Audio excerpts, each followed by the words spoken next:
Hey there YouTube, Baylor here.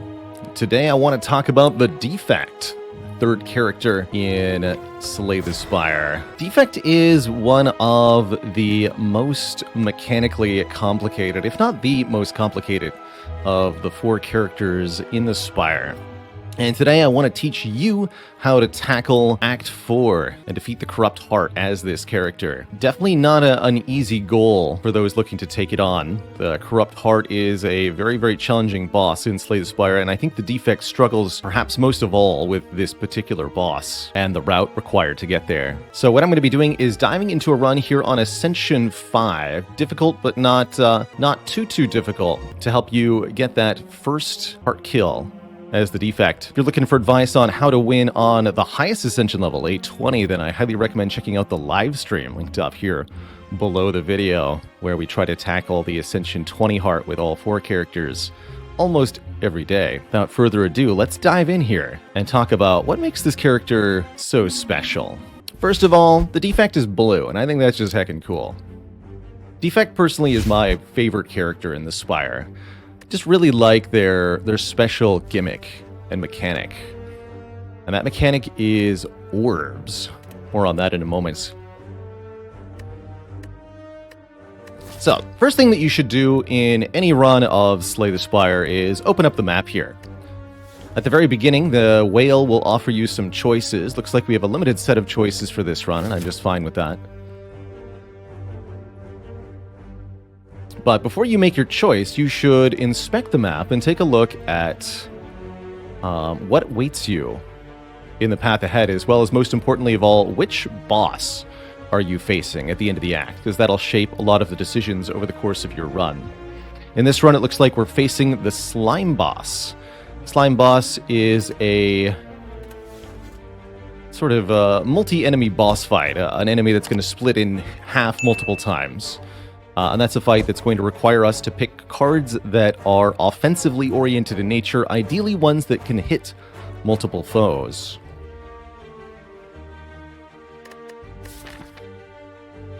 So I like to plan out my path through the act before I really pick any of my starting things. In Act 1, it's important that you develop your character's deck of cards as much as you can. Essentially build up as much strength as you can. There's essentially three primary ways to improve the deck of cards that you have in Slay the Spire. The first and most easy way to do that is to add new cards to the deck. You get a card reward given to you after every regular combat. And so taking regular combats as one of the first things that you do in a run, I think, is usually quite important. I try to avoid recommending going for question mark rooms early. Taking too many of these too early will deprive you of card rewards that you need to get your deck started. The other ways to improve the deck of cards are to upgrade cards that you have, which you can do at rest sites. This will improve them numerically in some way, either improving the amount of block or damage they deal, or by reducing their cost, as in the zap and dual cast cards that we have access to. Very important to note that both of the Defect's special starting cards have a cost reduction, which can be quite useful, especially in synergizing with some of the Defect's other cards. You can also remove cards, frequently done at shops, but we can also get these from unknown rooms. Being able to remove cards is quite important. The less cards you have, the more likely you are to draw other cards, noting that you draw only 5 cards per turn. As the deck increases in total number of cards, the odds that you see any particular one decrease. So removing cards to ensure that you can still draw the cards that you want to is very important. Generally speaking, on this character in particular, I strongly advocate to get rid of all the strike cards. These cards are useful here at the very beginning of Act 1 in order to deal damage to early combats, but very quickly become completely irrelevant as they're outclassed by many other things that the Defect can do. And the Defect also doesn't have very many ways to improve these starting strike cards in the starter deck. So removing all 4 of these is going to be a priority as we go about our run. So, how do you get the most power out of an act? How do you path in such a way as to get the most value for your floors? In Slay the Spire, the number of floors that you visit is always the same on every single run. You ascend a spire of 50 floors, 50 different nodes that you'll visit along the way. And there's no way to get more of these. You can only make different choices as to what kind you visit along the way. In Act 1, my priorities are rest sites. Getting upgrades are quite valuable, and at the beginning of a run, you have no upgraded cards, which means every upgrade is very, very useful. As well as elites to get relics, as well as money. Elites drop twice as much money as regular fights. They also give higher rarity card rewards. However, defeating the elites can be quite tricky, so simply pathing headlong into elites doesn't always work out. I usually like to get at least 3 combats, and ideally also a rest site before the first elite. So I'm going to mark in green here paths that I think are quite reasonable to start out with.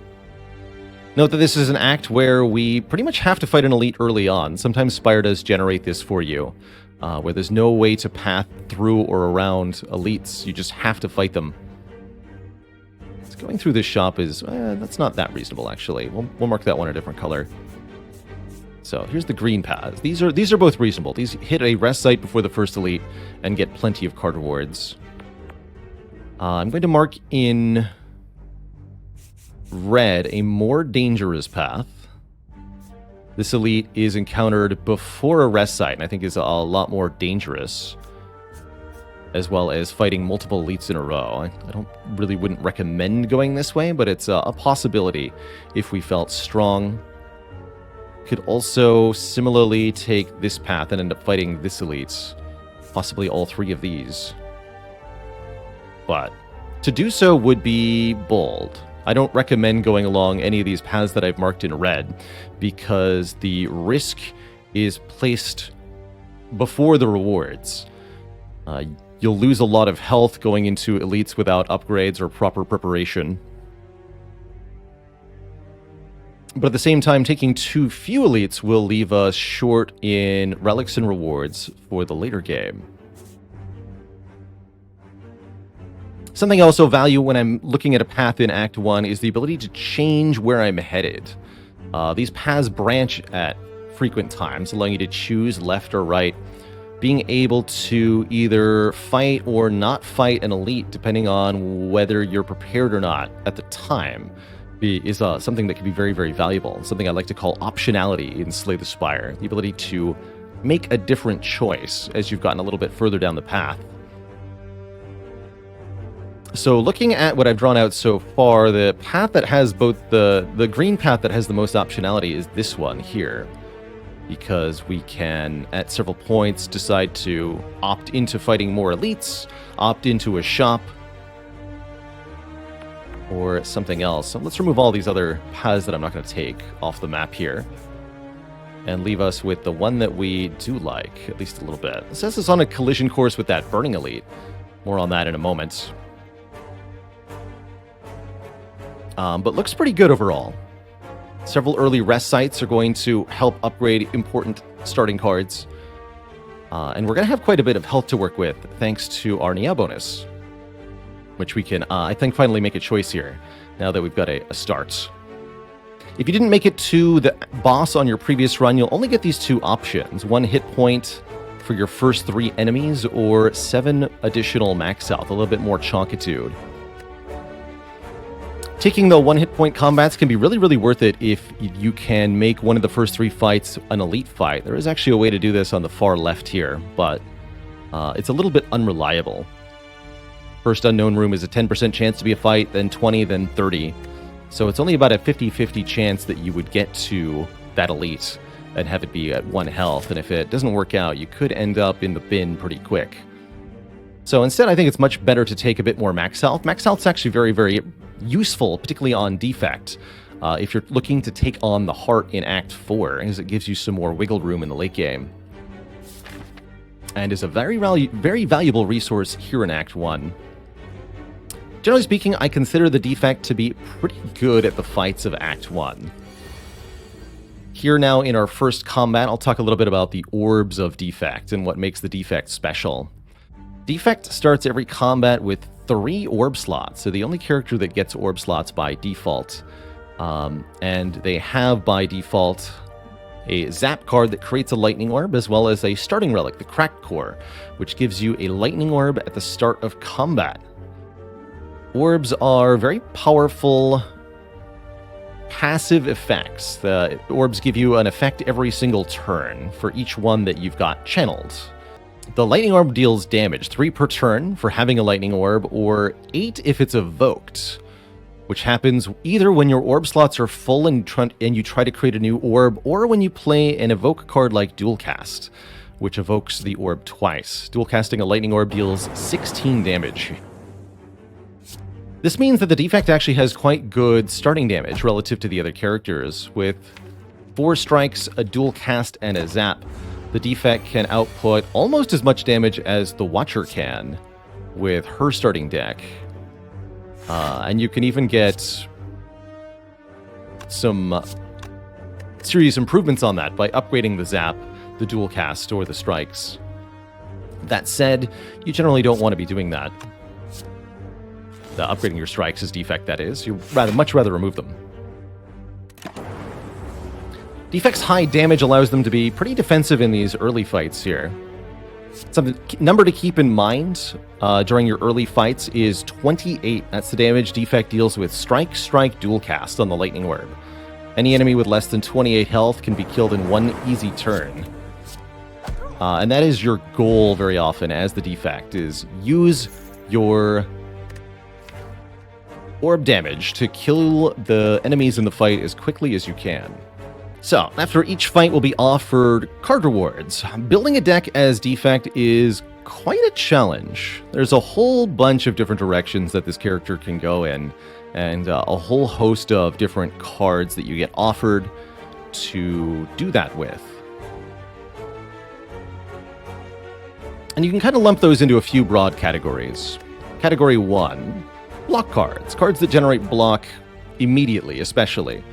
Of which Steam Barrier is a good example here. For 0 cost, we get 6 block, more than a defend. Gets a little bit worse each time you play it, but generally speaking, this is a nice little block supplement. There's several cards in this character's card pool that have very similar effects, like Leap, Auto Shields, Equilibrium, just to name a few. And as we get later and later into the game, we'll want to pick up a couple of these and maybe upgrade some in order to keep ourselves able to block. I actually would say Steam Barrier is quite a reasonable first pickup here. Second broad category, damage cards. Cards that do damage directly. Defect has a wild array of attacks. Not many of them do a huge amount of damage, but you're going to need to incorporate some damage cards into your deck. Especially early game, in order to be able to tackle the foes that lie ahead of you. In particular, elites of Act 1 require damage output. Unfortunately, there are no damage cards offered here. Usually I advocate going damage first, but there aren't any. Orbs are another direction the Defect can scale. The Defect has 3 orb slots initially, and I generally recommend picking up cards that can help you fill those orb slots quickly. Cool-headed here, Channels of Frost, which is a defensive orb. It will give us block every turn and can be quite useful. However, the amount of block is rather slow. Cool-headed also draws one, which is nice. So if we want to go in the direction of channeling more orbs, Cool-headed would be a good pick. The last, well, maybe not last, another direction that the Defect can go in is, in terms of developing their deck, is by incorporating more card draw and more energy gain. By default, you've got 5 cards and 3 energy, so you look at 5 and you choose 3 to play, but as you go further into the run, you'll be able to pick up cards that let you draw other cards, or cards that let you generate energy to, when combined with one another, allow you to play more total cards overall. And a very valid way to develop a deck of Defect cards is to, in parallel, add card draw and energy gain, until you are able to play so many cards that you can defeat all of your enemies. Sometimes this can even create an infinite loop of cards where you can play cards in a cycle for as long as you want in order to achieve any numerical effects. In terms of card draw, Cool-Headed does contribute in that fashion. It's also got an upgrade that improves the card draw. There's also Hello World, which generates a random common card to our hand every turn. Generally speaking, the common cards of the Defect are quite good. Don't sleep on this card if you're new to the character, and I think I might even be showing it off here for its ability to help us out in a couple of fights. Actually, yes, I get to talk a little bit about our boss matchup, too. Hello World generates 1 card per turn. It's a power, one of many on the Defect. This is a character that has access to quite a few of these types of cards. You play them once, then they stay in play, providing a common effect. An ongoing effect, excuse me. One of the best ways to find success with the Defect is to stack the effects of many powers on top of each other. Hello World, by giving us 1 common card each turn, is going to give us more options for what to play. It's also going to generate cards we don't have, potentially giving us options we wouldn't even have access to otherwise, like Vulnerable from Beam Cell or something. And where I see the Hello World actually having the most utility is our Act 1 boss, the Slime Boss. This is a long and difficult fight against multiple enemies where we'll be weighed down by status cards, slime cards, that can interrupt our draws. By generating new cards each turn, you can counteract the effect of enemies that add status cards to the deck. So I think actually in this position, this Hello World is quite good. The best times for Hello World, in my opinion, are very, very early on as the Defect. And then again, actually later on at the very end. So we'll have to see how it does. And we'll even give it a chance here in this Jawworm fight. Jawworm's kind of a tricky opponent. They attack and block kind of in equal measure. Any added damage or defense that you have is going to be useful. The tricky thing about the Hello World card is that it doesn't do anything immediately when you play it. It takes until the beginning of the next turn. And that can really be awkward for early turns of combats where you'd rather have drawn something that blocked, or at least something that does damage.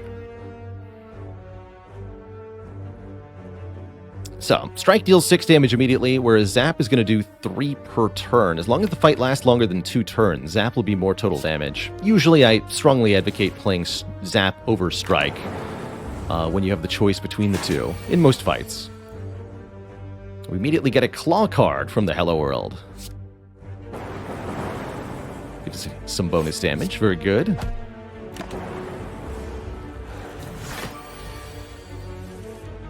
And once again, remember that number 28 dual cast does 16, and then 2 strikes is 12, which is more than enough to KO the Jawworm here. Don't even worry about blocking that 16. We're going to find that being offensive with our Orbs is going to make our life a lot easier overall. Ooh, I quite like this card reward here. Charge Battery, a Hologram, and a Rebound.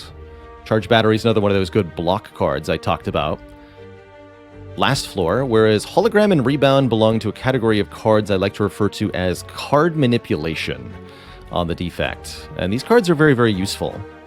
They have a small numerical effect on their own. Hologram's a little bit of block, Rebound is some decent damage, but more importantly, these cards give you the ability to return a card. In Rebound's case, from your hand to the top of the draw pile. In Hologram's case, from your discard pile to your hand.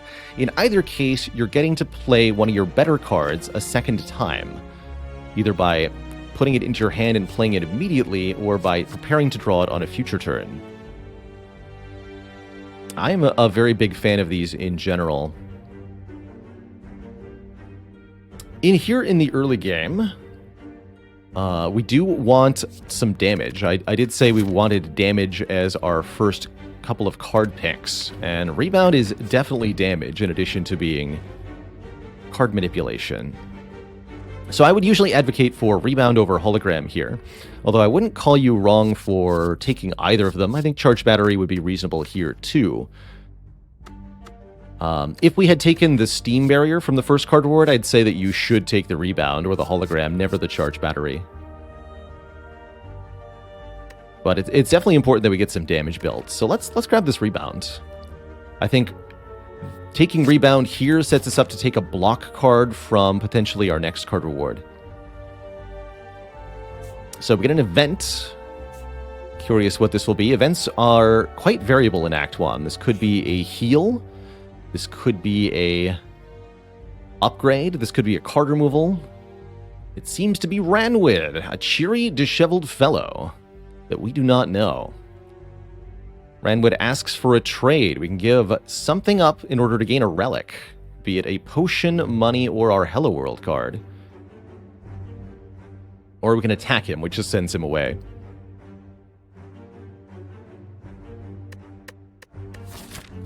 Potions are quite useful in the early game, but I think we can make do without this Swift Potion here. We don't need the 111 gold immediately. I could take this money and go to the store, but I generally don't feel like shops are particularly worthwhile on the Defect unless you have at least 150 gold, which we don't. So I would avoid that shop for now, which means we could afford to lose the money here if I was worried about the short term. But having 111 gold for later in the run is going to be much, much, much more useful than the Swift Potion. So I'd rather lose the Swift Potion than the 111 gold. Lastly, the Hello World card.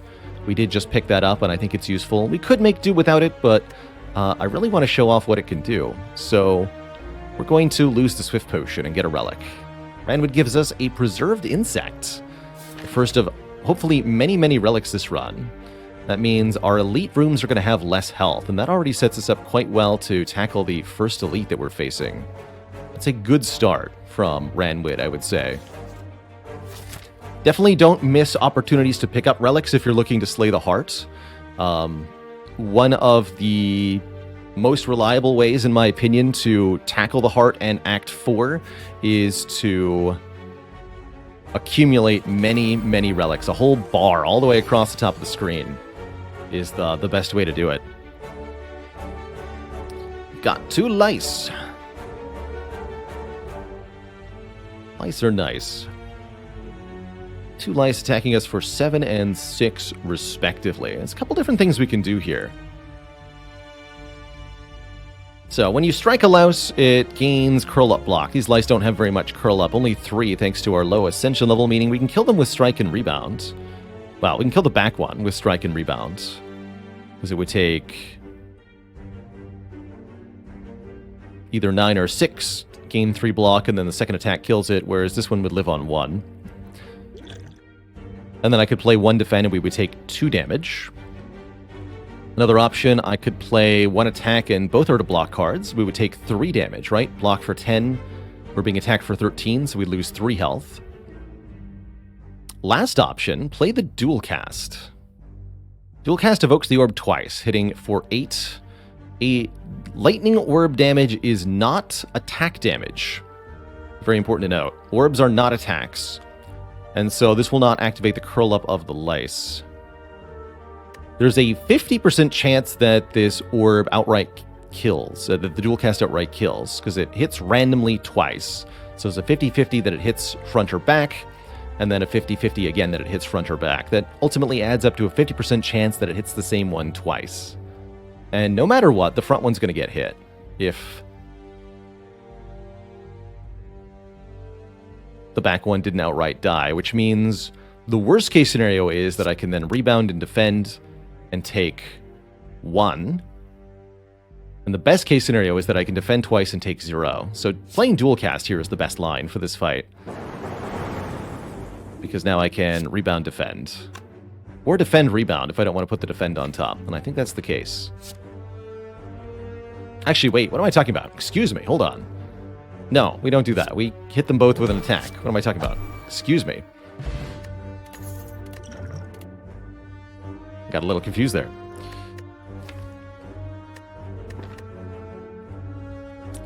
Alright, another fun set of options. 3 more common cards for the Defect. I think they're all just fine. Happens to the best of us, that's right.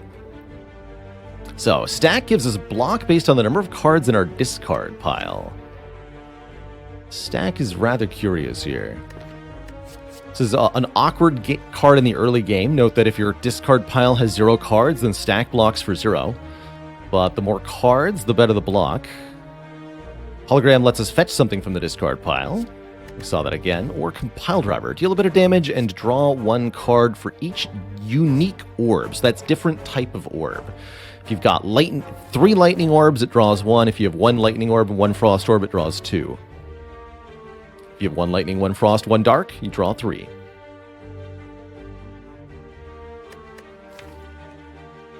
Adding more attack cards is quite reasonable. I like adding card draw as well, so Compile Driver feels quite reasonable. I could see stack becoming quite useful later on. It's also, yes, quite nice with the Hello World, generating new cards. Kind of fun with rebound. I am a big fan of Hologram in general, adding more. So I guess the way that I would see each of these developing the deck. Stack is going to be mediocre block in the short term, and then large, potentially very useful block in the later game. Hologram is useful immediately for letting us put zap or rebound back into our hand, as well as giving us a bit more block density. And the Compile Driver is nice, useful, immediate damage and draw. I think I'll take the Compile Driver here as the best card for tackling the immediate elites. I think this is definitely the best card for the short term, whereas Hologram or Stack would be better long term. Let's go with this Compile Driver. Add some damage to the deck. Generally speaking, my goal in Act 1 is to add approximately 5 cards to the deck. Usually 3 or 4 damage cards, and then a couple of long-term scaling or block cards. But not too many of those. The primary focus in Act 1 is to add more damage. So, 2 fungi beasts. Being attacked for 6 by the one on the far side. I don't quite have enough damage to KO it. Although there's actually a chance that we could. If we strike, rebound, we deal 21 damage, leave it on 3. Then there's a 50% chance the orb will strike it and kill it before it hits us. The only other way to prevent this damage would be to use one of our potions. But generally speaking, I wouldn't recommend using a potion here. When potions drop in Slay the Spire, I try to assign a use to them in my head. And in Act 1, that use is almost always so that I can tackle the elites of Act 1 and get some relics.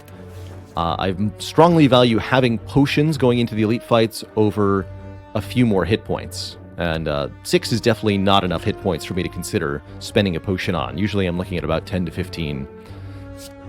Plus, we do have that 50% chance, so let's roll that. 50-50 odds here. Lightning Orb says we don't get it this time. That's all right. And now, what do we do here?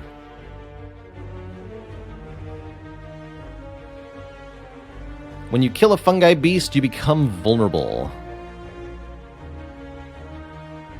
Meaning you take 50% more damage for 2 turns. So if we kill this fungi beast, the other one will start doing 15 damage to us. Cannot kill them both, so I think we should block 3 times. Again, we had a 50-50. Either the lightning orb strikes this one, in which case this will go to 15, we'll fully block it, or it'll strike the front one, in which case we'll take 1 damage. But in either case, we'll get a reprieve next turn. Or, well, I guess that's not a reprieve. We'll get a victory, is what we'll get. Glad we took the Compile Driver here. 9 plus 7 plus 6 equals 16, 22 plus 3 from the Lightning Orb equals just enough to just barely kill that rat and get us through the fight without any more health loss. Good. Very good. We're offered some more damage options. Sweeping Beam hits all enemies and draws a card. Whereas Ball Lightning channels a Lightning Orb.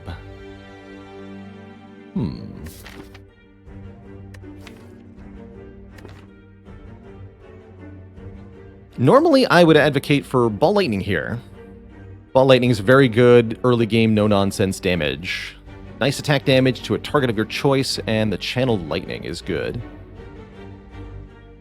Overclock is a card I don't see a lot of use of on Defect mostly. It's immediate draw, but then you add a status card to your discard pile, which means that Overclock will let you look at all the cards in your deck one time more quickly, but penalizes you in the long run. I think Overclock is best in Defect decks with a lot of powers that want to play them all, which is not us. Sweeping Beam is the first area damage card that you're offered, and a general piece of advice is to take and upgrade the first area damage card you're offered. Fights where you don't have the ability to hit multiple foes can be a real challenge for the Defect because the damage of your lightning orbs is randomly targeted. This can be a real big penalty for the Defect when it comes to fighting multiple enemies. So multi-enemy fights tend to be one of the Defect's biggest weaknesses, I feel like. We're also fighting a boss that's going to be multiple enemies, so for that reason, I feel like Sweeping Beam is actually quite a good card.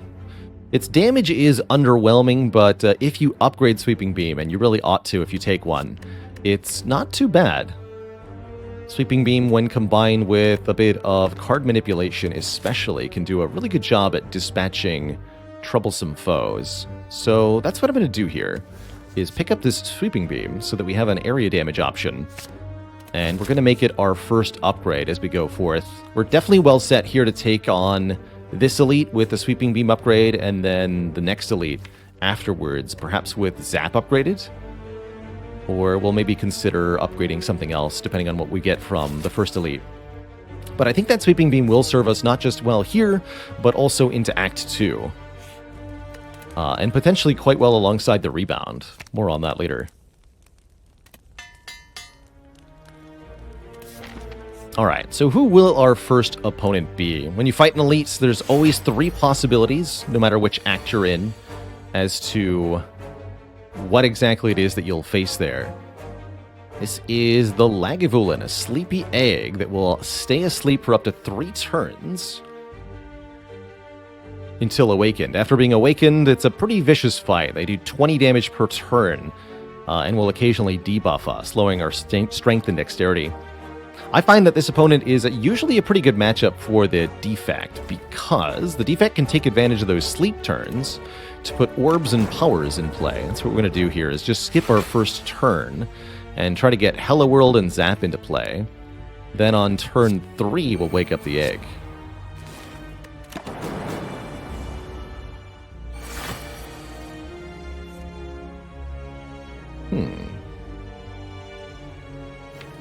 We generate a charge battery off of the Hello World, and already we're going to start to see how that gets really useful here. Let's play the Compile Driver and draw 1. And then use Rebound to put the charge battery on top. This not only gives us a 7 block card into our hand for next turn, but playing it also gives us 1 energy next turn, which I can use on the charge battery. We get a Beam Cell, too, to allow us to apply Vulnerable. So let's block as much as we can here. Battery, defend, defend. Not feeling like we need to use our potions at the moment, although that would have been a turn to maybe consider it. And then we can Beam Cell in either Strike or Zap. Strike would deal 9 damage up front, Zap would be 3 per turn. I think we Zap. We definitely don't win next turn, so this fight's going to last at least 3 turns.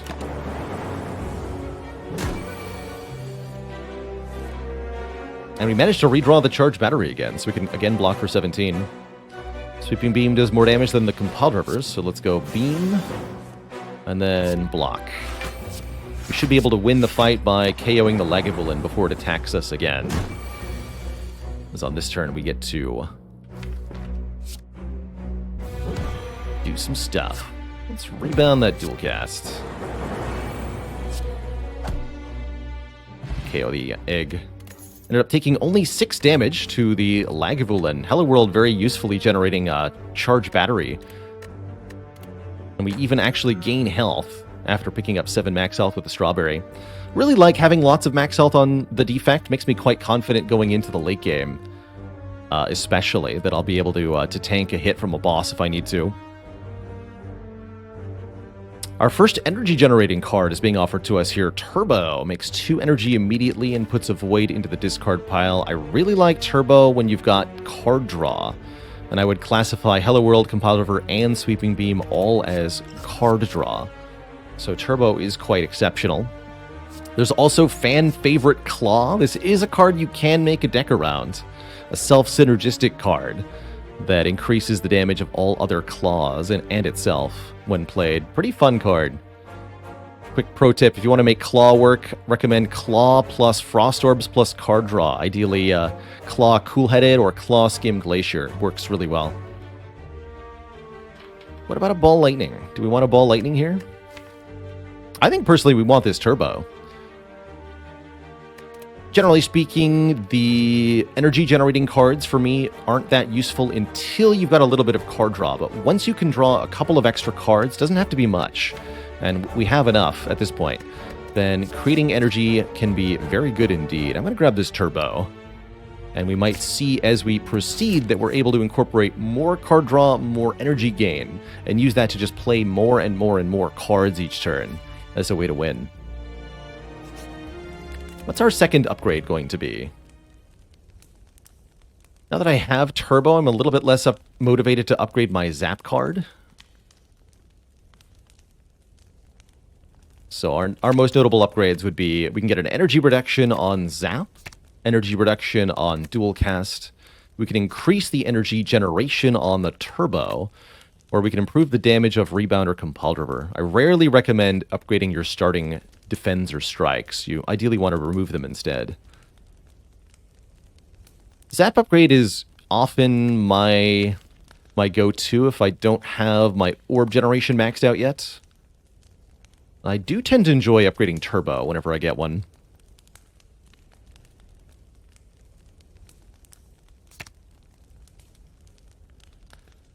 Let's upgrade the Zap.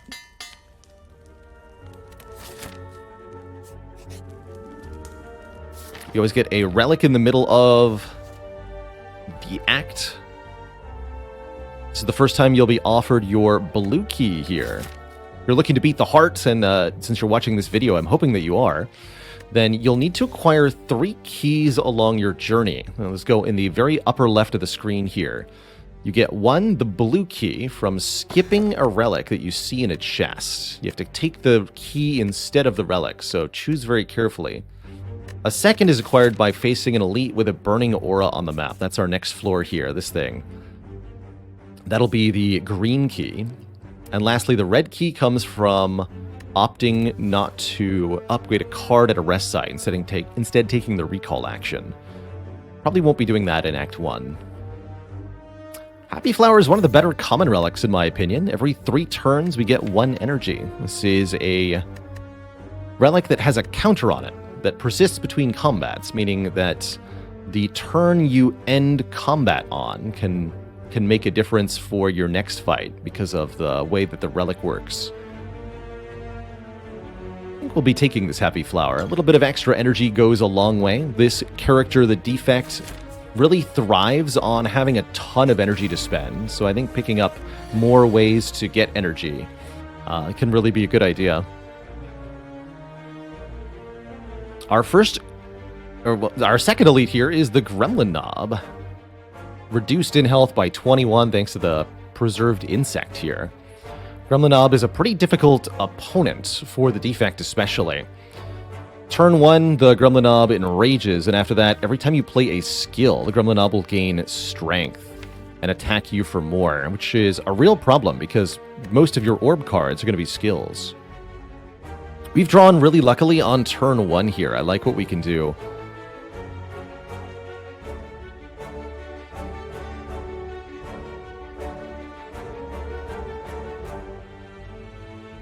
And I think I'm going to spend my potion, mostly because I need to understand how this mechanic works. I'm not 100% sure what happens here.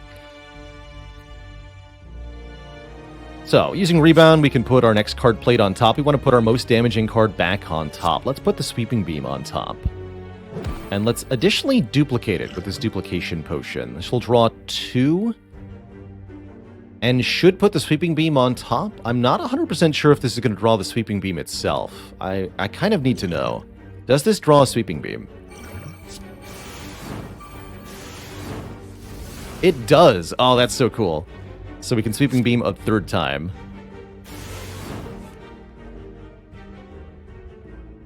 And now we can play Turbo for some energy here. To allow us to either strike Dual Cast for 22, leaving the Gremlin Knob at a mere 3 health. Or we can strike twice and have the Lightning Orb, which means Compulsive would draw. But if we leave Gremlin Knob at 3, Compulsive would simply kill it. Let's do as much damage as we can here. Rorg. Alright, Gremlin Knob is down.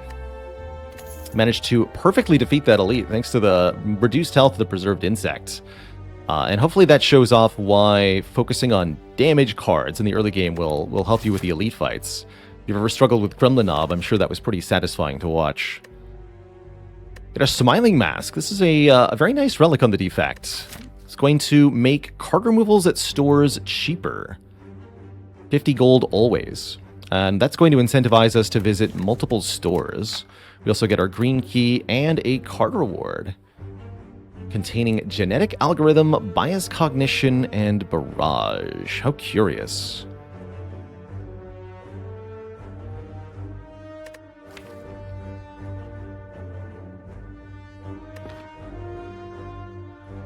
Genetic Algorithm is a block card that gets better every time you play it, sometimes called a meta-scaling card or a side quest card. You want to make sure you play it one time every fight, and by the end of the game, it'll be an enormous block that can stop an entire attack single-handedly. Bias Cognition, meanwhile, gives you access to the very valuable Focus card. I consider this one of the most powerful cards on the character. Gives you Focus stat, which makes Orbs deal more damage or generate more block, depending on what type they are. Focus is hard to get your hands on, and Bias Cognition provides more focus than any other card in Slay the Spire. Problem is, you lose 1 focus per turn, but there are ways around that. One of the most reliable ways, in my opinion, to get a victorious Defect Heart win is to take the card Bias Cognition, and to find ways to stop the focus loss. You can use the Shop Relic Orange Pellets, or you can have Artifact when you play the Biased. Lastly, Barrage hits once per orb you have. Really recommend getting your orb generation online before you take Barrage. Otherwise, it won't do very much, which is certainly the case here. We just don't have that many orbs currently. Didn't take Ball Lightning. Had we taken Ball Lightning, this would be a much easier Bias Cognition. But I think because we have so few orbs, I might want to take Genetic Algorithm here. And ignore the Bias Cognition for now. I think that's what I'm going to choose to do. Let's take a Genetic Algorithm here. Start working on creating a long-term, high-value block. And our path from here is going to be as follows. We'll take a couple more fights, get 2 more upgrades this act, and then prepare for the boss fight. We're, I'd say, most of the way towards beating Slime Boss. Going into Slime Boss with a lot of health is going to help. And the cards Hello World, Sweeping Beam, and Rebound are going to do a lot of work in that fight.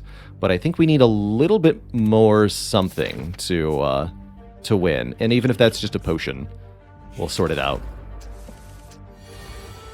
Alright, well, here's a fight for us to play Genetic Algorithm in. Unfortunately, this Acid Slime is hitting us for 18 on turn 1, and there's not a whole lot I can do about it. This is one of the nastier enemies in the Act 1 encounter pool. Could use our potion here to block for a little bit more, but it wouldn't really do that much for us. So I think we just play all the cards we have. Zap, strike, dual cast, block, block, take, unfortunately, 12 damage. And then just be on our way. When this enemy reaches half HP, it splits into 2 smaller slimes. That's 33. 41 minus 9 would be 32. So I can either play Hello World and pass, or we can do as much damage as possible. We could do 12, 24, leaving it to 16. That's pretty good. Let's do that.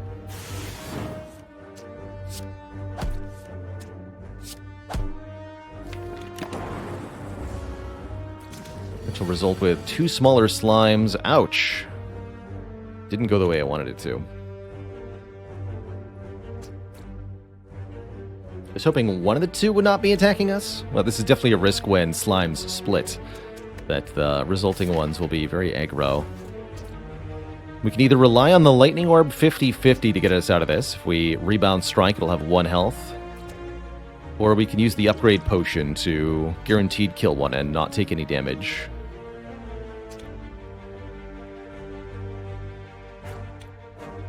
So if I don't use the potion, we're going to take 14 damage half the time and 2 damage half the time. So we're taking an average of 8.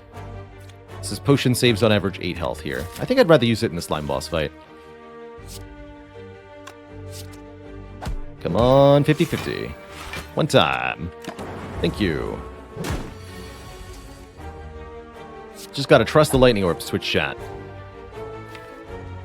And we'll wait a turn here. I could strike and win right now, but we want the Happy Flower to be on a slightly higher number for the next combat. So let's stall for not 1 but 2 turns here. Block this as well.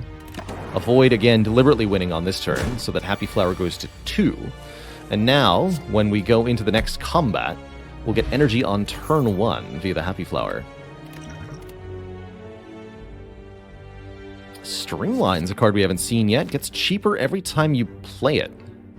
Can be quite useful in if you can replay it a couple of times. I'm quite happy with a Hologram here. Add 1 more block card to our deck. Hologram, in my opinion, is exceedingly useful if you've got 0-cost cards, and we have both Zap and Turbo, which can help make it quite useful. There's also some really nonsensical, tricky stuff that we can do by combining the Hologram and the Rebound together. Wouldn't really recommend Steam Barrier here, but it's also fine. Generally speaking, you want about 30% of your deck to be block cards. This is the block density metric that I sometimes consider. If you have too few blocks, then on a hand where you're being attacked, you're unlikely to draw any blocks at all. Whereas if you have too many, then on a turn where you're not being attacked, you are too likely to draw only block cards and be unable to do anything meaningful during the fight. This is another fairly rough turn 1.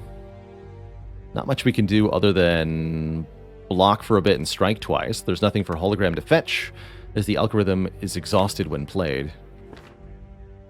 So it's only a block 3. I'll still play it as such, but I won't be entirely happy about it. Alright, let's put Compile Driver back on top.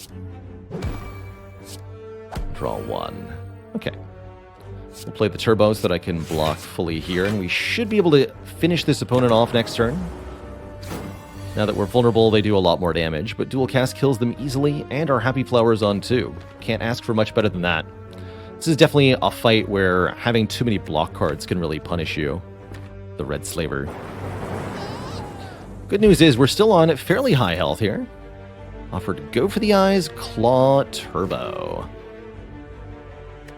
I am a certified Go for the Eyes enjoyer. This is the only card the Defect has access to that applies the weak status effects. It requires the enemy to be attacking you, which is a little tricky, but works well if you have some ability to manipulate where it goes in the deck. With Rebound and Hologram, we certainly do. So I rather like Go for the Eyes, and I think it would be a very good upgrade, too, to get that second turn of weakness. Since weakness reduces enemy damage by a percentage, then the more damage the enemy does, the better the weakness is. Let's grab that. I think that's quite useful. My 2 upgrades are going to be the Hologram for a little bit more block and to cause it to not exhaust when played, and the Go for the Eyes to improve the damage very slightly, but more importantly, the duration of the weakness. We can upgrade the genetic algorithm to make it gain more block each time we play it, but it's already going to be more block than we need by the end of the game if we play it in every fight. We can upgrade Hello World to always appear on turn 1, but I am not always a fan of that because it can cause you to take more damage on turn 1. Get one last event as we leave the act. It's actually just another fight, a lousy fight at that. The 3 lice. Defend algorithm fully blocks the damage here, which leaves me the ability to play Sweeping Beam, or I could play Dual Cast and then Sweeping Beam, and that might kill one of them, but it might not. Could hit the front one twice, and then I'd have to not Sweeping Beam. Seems bad. Let's just Sweeping Beam. And then block. That leaves them all with low health. All of them have no block. We should be able to finish them this turn.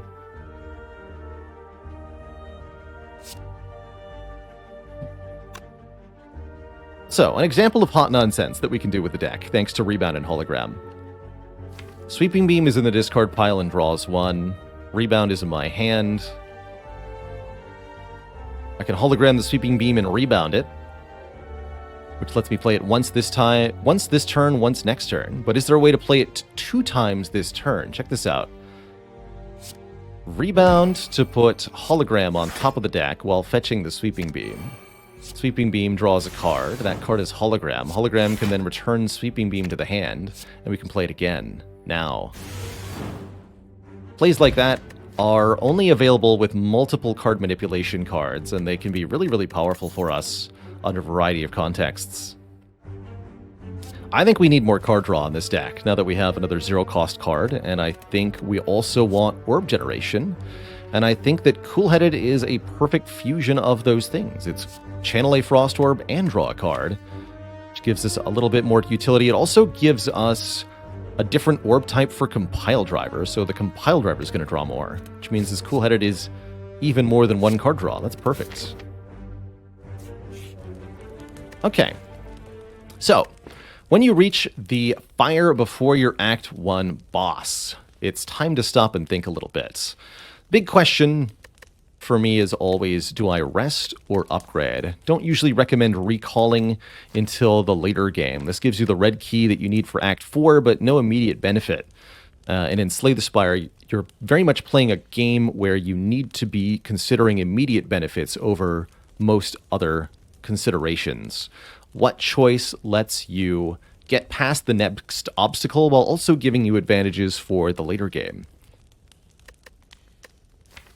48 health should be enough to beat the slime boss, as long as things don't go too badly for us. We've got 2 potions that can upgrade all the cards in my hand. That's probably going to be useful with the generated cards from Hello World especially. I don't think we need to rest here. And note that we'll get most of our health back after the boss fight. 75% of the missing health that you have is what you heal when you beat a boss if you're on Ascension 5 or higher. Slime boss is very much a challenge of damage output. We'll have to do, firstly, 75 damage to the slime boss over 3 turns in order to prevent the slime boss... Actually, no, 70 damage over 3 turns in order to prevent the slime boss from hitting us with a crush attack. And after that, we'll need to keep up the pressure to destroy the resulting mini-slimes. There's also going to be statuses added to the deck. I think either the Cool-Headed upgrade for an additional card draw, or that aforementioned Go for the Eyes upgrade are both useful here. I'm going to upgrade the card draw over the extra weaken first.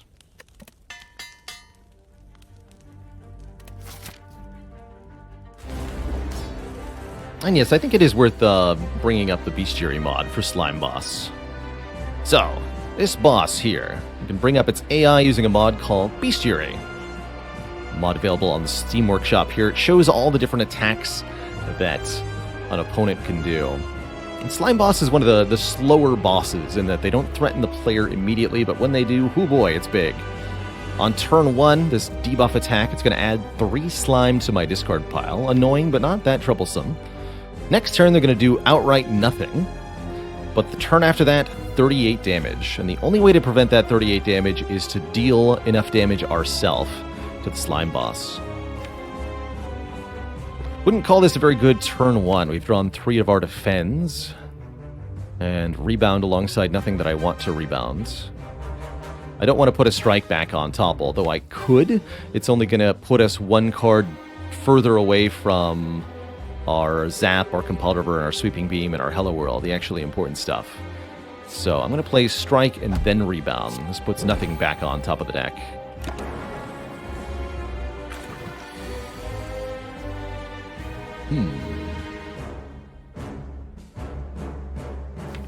Definitely not the hand I wanted to see.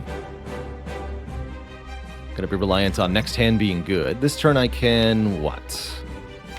Dual cast, strike, strike, go for the eyes. Hologram the go for the eyes? Or I could try to rebound something, but none of this is a good rebound target. Looking tough here. We might get crushed next turn. I hope not.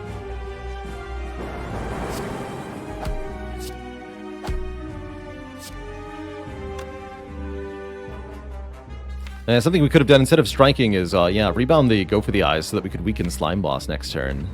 My hope is that we can prevent the attack outright so that we won't need to weaken. In order to do that, we need to get Slime Boss to 70 health, so we have to do 18 more next turn. That's possible, but not necessarily guaranteed. Baalorlord doesn't draw a card. Ooh.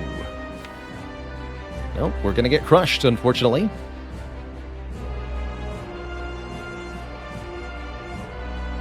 Actually, if I use an upgrade potion, we can play Strike and Baalorlord to deal just enough damage to not get hit here.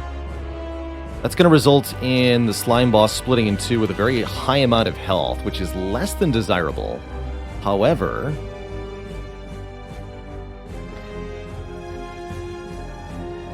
it also prevents a lot of damage. I think that's okay, though. We've got Sweeping Beam for area damage coming up next turn. It's a really good turn, actually. Zap, Cool-Headed, Sweeping Beam, Hello World. Although those resulting split slimes could definitely hit us hard.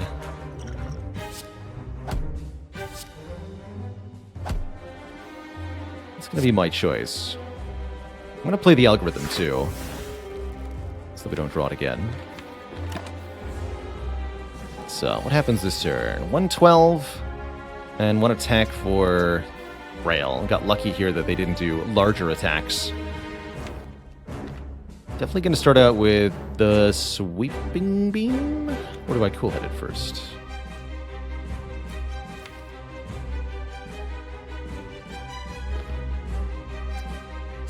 I'd like to be able to rebound the Sweeping Beam. Let's Cool-Headed first. Hologram, okay. We can do Sweeping Beam, Zap, Holo, Zap.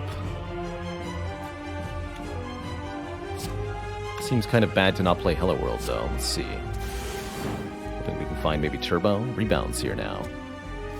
Awkward. Got maybe too many of the good cards into our hand. That's tricky. So, either I put this Hello World in play, or I play Hologram and get back Zap. I'm not sure which is correct. I think it might be correct to just take 10 and put Hello World in play here. Having an extra card every turn is going to be almost invaluable. Let's do that. Okay. So we take a bit of a beating here. We get debuffed with Frail, but next turn we have more cards and more energy. This looks a bit better. I think we would like to focus our damage on the Acid Slime for the moment, the green one. We're more afraid of the weakened status effect than we are of the frail status effect. This is not particularly good. We strike you, you go to 38. Which is not splitting. Actually, that will split if the Lightning Orb hits, huh?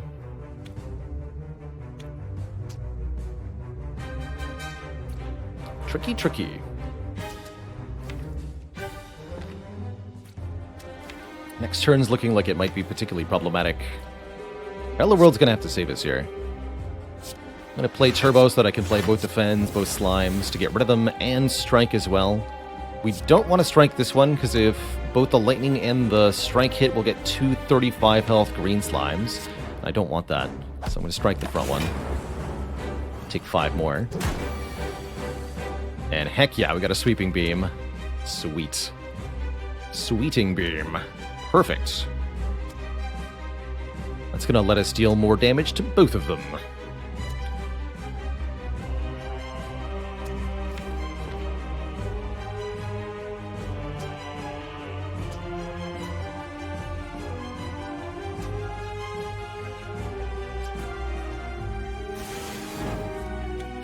Oh, I missed Bath, though, actually. It is one more health to split this one. I see.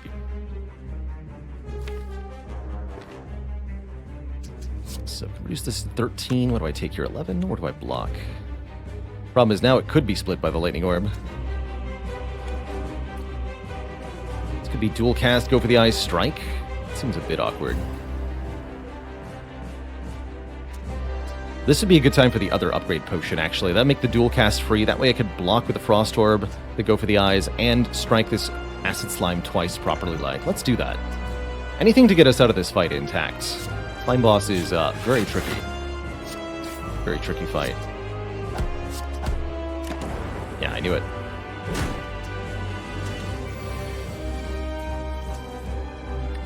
I knew it.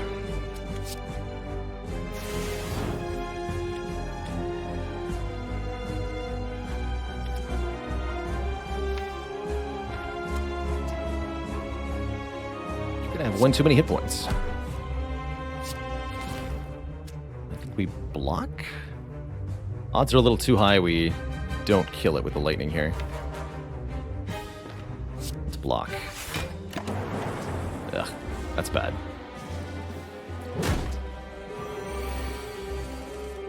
Whew, scary. But the constant flow of cards from Hello World, I think, is going to help us out here. So we definitely want to go for the Eyes, the one that's attacking us for 10. Play all the cards in my hand. Recursion will do 8 to a random slime. So I think we want to strike and then recursion. It seems fine. Let's try to kill you. Down to 20 health here. But it looks like we're through the worst of it. Hologram can fetch Sweeping Beam. That'll hit them all again. And we can even rebound it.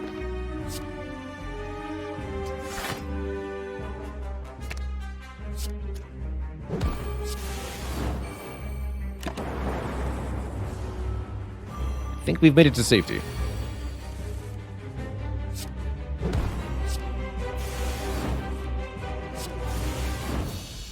Alright. Sweeping Beams and Hello Worlds did do the work in the end that we expected them to. It was a little bit scary there of a slime boss fight, but we have made it through. We're now pretty rich with almost 400 gold. We've got a mediocre potion, unfortunately, and a set of 3 rares to consider.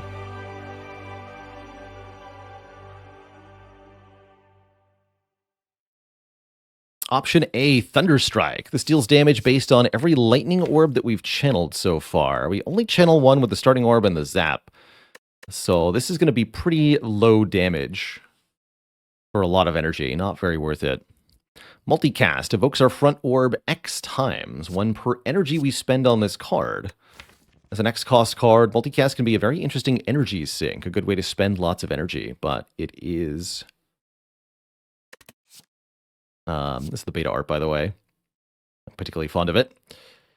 I don't consider this a particularly useful card here. Lastly, but perhaps not leastly, Fission. Removes all of our orbs, giving us an energy and a draw for each orb that got removed. Makes the compile driver weak. Gets rid of our per turn effects, but exchanging them for energy and card draw could be worthwhile. Honestly, these are all interesting. In order for this to be any good, we'd need a lot more lightning orb generation. We don't have it. In order for this to be good, I think we'd need more orb generation. We don't have it. In order for this to be good, we'd need more orb generation. We don't have it. But they could be good in the long term. I suppose I don't totally dislike Fission here.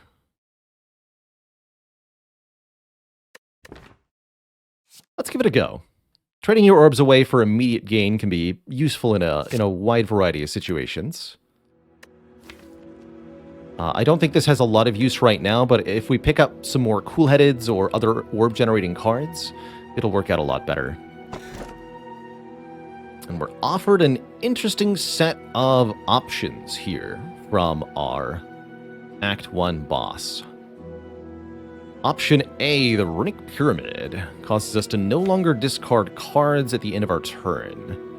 Runic Pyramid is the ultimate in card manipulation, if you ask me. The whole point of Runic Pyramid is to allow you to line up conditional cards with their most effective turns. So, what that would mean for this deck is the ability to keep Genetic Algorithm to block an important attack, to make sure Go for the Eyes is always applying weak, to make sure Turbo is always generating energy that we can use. These are all things that we'll gain from the Runic Pyramid.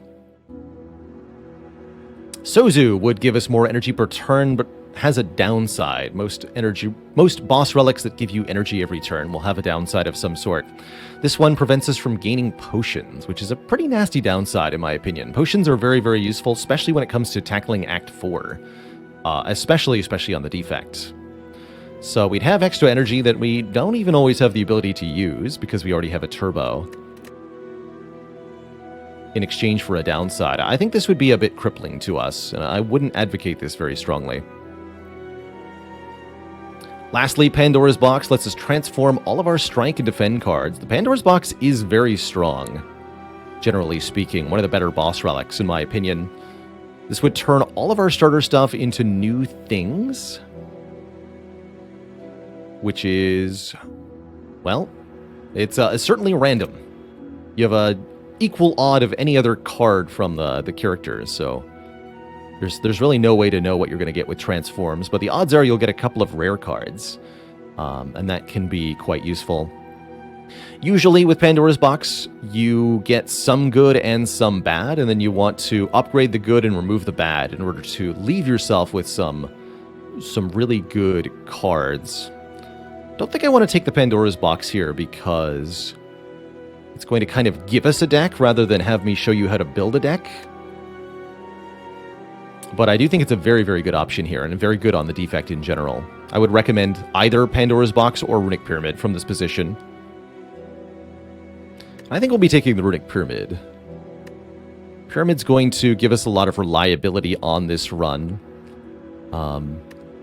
Like I said, it's going to line up our Turbo, our Algorithm, our Go for the Eyes, and a few other important things. It's going to make the Hello World a bit awkward, because we won't be able to discard the generated Hello World cards. But I don't think that's necessarily a problem. Let's take the Pyramid. If you haven't considered or taken the Pyramid in your own runs, I do strongly recommend it. It's very, very strong. Very, very reliable. In this act, I wish for us to visit merchants. A couple reasons for this. One, we have the Smiling Mask Relic, which means we can remove cards for only 50 gold at shops. Getting a couple of card removes would really improve the deck here. It's definitely time, now that we're in Act 2, you can't have all your strikes anymore. You really need to get rid of at least a couple of them.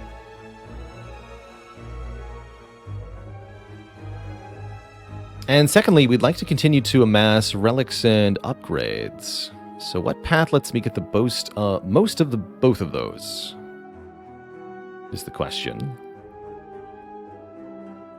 Combined shops, elites, fires, and such. And I think that's something like this. We hit an early shop, we can spend some of this 400 gold and remove a card. Upgrade, fight an elite, and then hit a second shop for a second removal with a couple of upgrades towards the end here. There's a path up the far left that hits 2 shops as well. We could go for 1 fewer elite in the early game if I wanted to. But I think we're quite good at elite fighting with this sweeping beam and the reduced health they have from the preserved insect. We'll find in Act 2 that enemies are definitely going to hit a lot harder than they did in Act 1. You'll be tested on your ability to front load your damage and your block, which we're not actually all that great at doing, but we'll find that the retain from the Pyramid is going to help us be just efficient enough with what we have that hopefully this works out pretty well. Our first opponent will put us to the test, the Shelled Parasite. This enemy attacks every single turn and is quite tanky. But we did at least draw reasonable blocks turn 1. We can go defend Genetic. I can play the strike, but it does no damage. Despite that, I'm going to still do it. This is to avoid what's called hand clog. There's a limit of 10 cards in hand, and with the Runic Pyramid, we retain all the cards we didn't play. If we retain too many cards, then will be unable to draw any new cards at the start of the next turn. Goal in each turn with the Runic Pyramid is to have 5 available spots in hand. Play, go for the eyes, double defend here. Looking to take as little damage as possible on this fight, but it might be impossible to take none.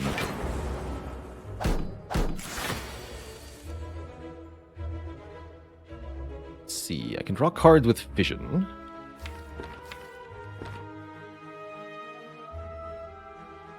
Alright, time for some fancy shenanigans. I'm going to rebound the Hologram, putting the Hologram back on top and getting 5 block. Return Cool-Headed to my hand, I think. Let's return Cool-Headed. And then we play the Cool-Headed to channel a Frost and draw more cards. Now I can play the Fission. We have 3 orbs. Let's lose 3 orbs, gain 3 more cards, 3 more energy. Although if I do that before hologramming, we're going to have a hard time. So let's turbo and then hologram the go for the eyes before I do that. Now play Fission. Now I can play a few attacks. This one doesn't draw. Let's get the Hello World in play. Give me a random common card each turn now. Might be more go for the eyes. You'll love to see it.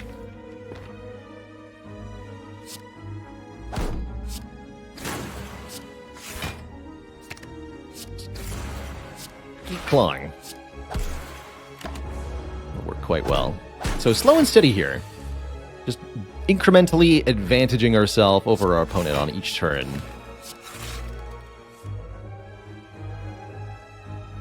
Save that turbo for next turn. Next turn we can go dual cast, rebound, shenanigans. We should be able to kill here. Yeah, only 20 damage? Easy.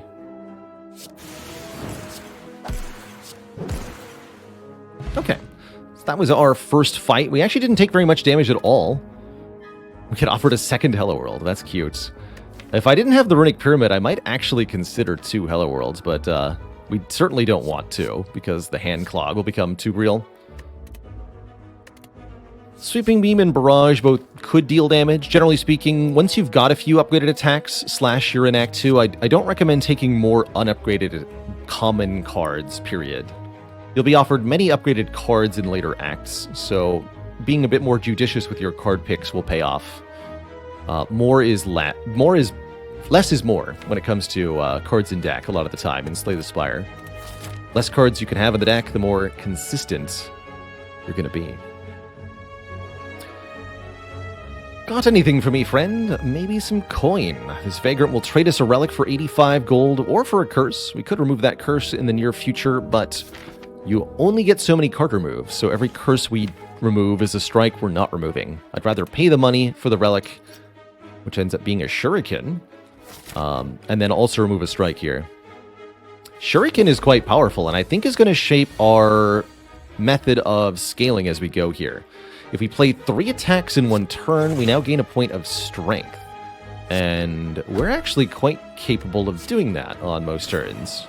We've got a nice diverse array here of attacks and blocks. And I think that we can make that work to our advantage really well.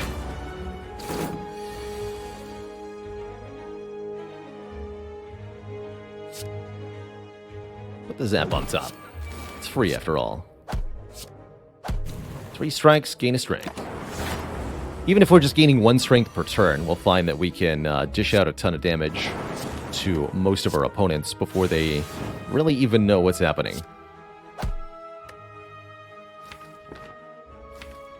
Give me the compiler. Sure. I'll play that. Not quite able to get the kill here, so we'll have to block. Easy enough, at least. We get a ton of dazed added, but the lightning orbs will finish. So there's no concern. Boop.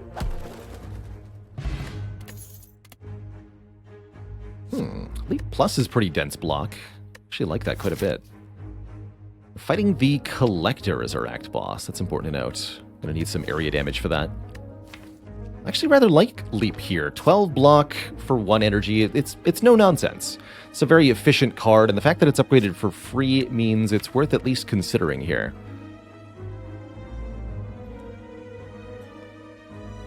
Leap dramatically improves what I like to call our front-loaded block. Our ability to block quickly and effectively on turn 1, turn 2, turn 3. Very useful thing to have with Runic Pyramid, too. I'm going to pick this up. If we can gain Dexterity by any means, or Immunity to Frail by any means, we can make that matter quite a lot in the late game, too. We're offered our first focus card, a Defragment, here in this shop. Quite a few other good things here as well. Another Hologram, another Leap. Relic-wise, there's the Gremlin Horn, which gives us a card draw and an energy whenever an enemy is killed. Very useful on this character especially, who we said struggles with multi-enemy fights. Juzu Bracelet would prevent us from encountering combats in question mark rooms. Not necessarily a good thing. Combats give you card rewards. And also with the path that I'm on, I'm not even going to any question mark rooms this act, so I don't see a lot of use for the Juzu there. There's a 4 elite path here I didn't actually see originally. That's quite ambitious. It's a potential option if you wanted to go 1 less combat and instead opt for more elites here. It's worth thinking about. How many rest sites is that comparatively? Just 1 fewer? I'm going to consider that. If I wanted to go more aggro like that, we'd probably want to spend potions too.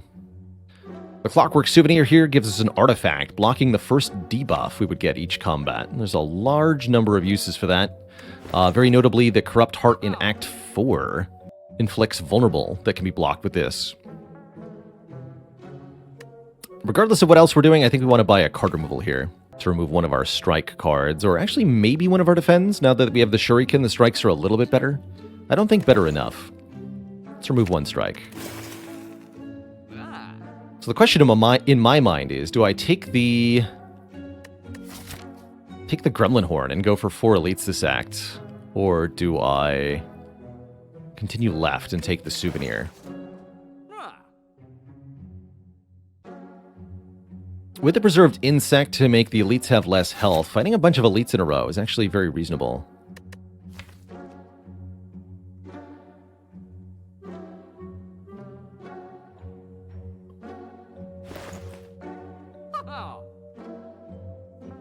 Defragment's definitely a card that ends up being a core part of the Defect experience in a lot of runs. This Defect does not have a whole lot that makes Defragment good currently, so I'm really hesitant to pick up something like a Defragment. I don't think it's that good right now. If I go this way, I get another removal. If I go this way, I get way more relics. Maybe some more card rewards. Having a tricky time figuring out what's going to help against Collector here. Seems like a bit of a challenge. I think the Gremlin Horn will help a lot against Collector. So here's what I'm going to do. With the bonus power of the Gremlin Horn and elites having less health, I actually like this path a lot. Each elite will give us a relic. Each elite will give us an enhanced rarity card reward. And I think with what we have, we should be able to kill them pretty effectively, unless this snake plant costs me all of my health. This is a very nasty customer that we've run into. Snake plant attacking on turn 1. Definitely the weakest turn for the Runic Pyramid. If you draw no block cards, there's not a lot you can do. Please show me a block card. I'll take it.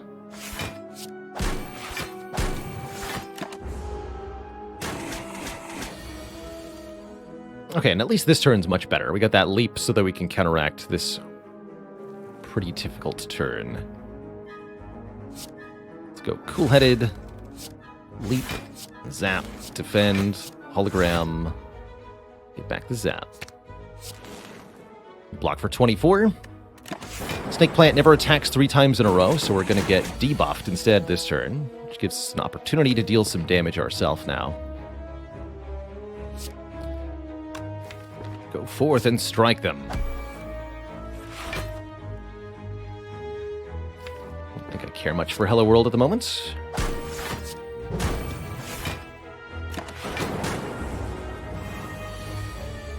On this turn, we can use the algorithm to block.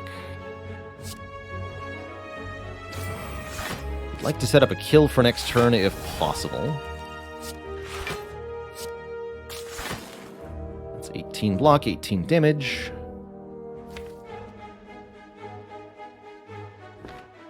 Dual cast.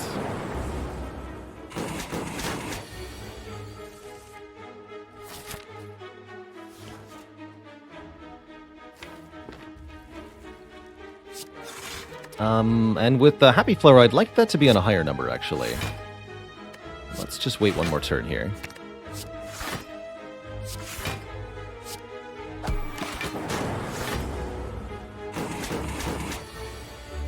I'd actually like the energy on turn 2, when I'm going to have some cards in my hands.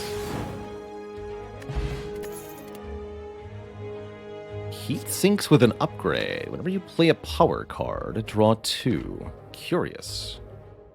Not particularly useful right now, but definitely a card that could be very, very powerful in the late game. Barrage could be nice with the Shuriken. Overall, I'm pretty happy to skip these. Am I sure about this path? I'm not 100% sure. Let's see what happens to me. Our first opponent is a Gremlin Leader, who is actually attacking us on turn 1 here. This leader enemy summons multiple waves of gremlins, and we'll have to repeatedly wipe them out in order to stay above board in this fight. Good news is we can do that pretty easily, thanks to the Gremlin Horn, which will give us a card draw and an energy for each gremlin we kill, and our Sweeping Beam, which can hit multiple gremlins. It's perfect.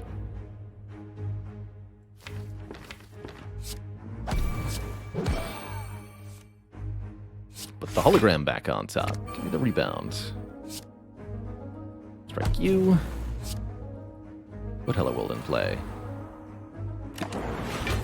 Wizard will attack us here on turn 3, but we should be able to kill the wizard this turn. The leader also attacks us. Slightly annoying. But only slightly. Alright, let's generate a ton of energy. We can put the turbo back on top with a rebound. And then the Compelled River will draw it. Go for the Eyes reduces this to a mere 7 times 3, so can I block for 21? Easily. Yeah, Defend, Defend, Leap does that with the 2 Frost. Or we can Hologram too.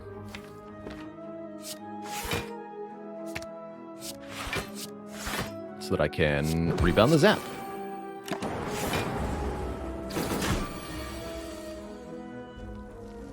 Hello World makes a Streamline. That's pretty good damage. Okay, this is looking like it's turning out okay. So Streamline, Strike, Strike. No, Strike, Sweeping Beam?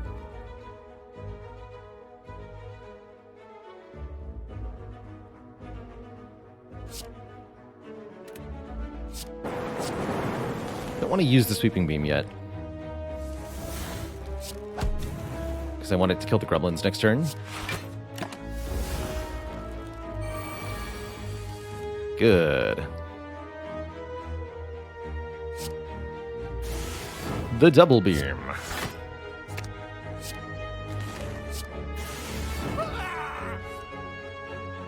Excellent.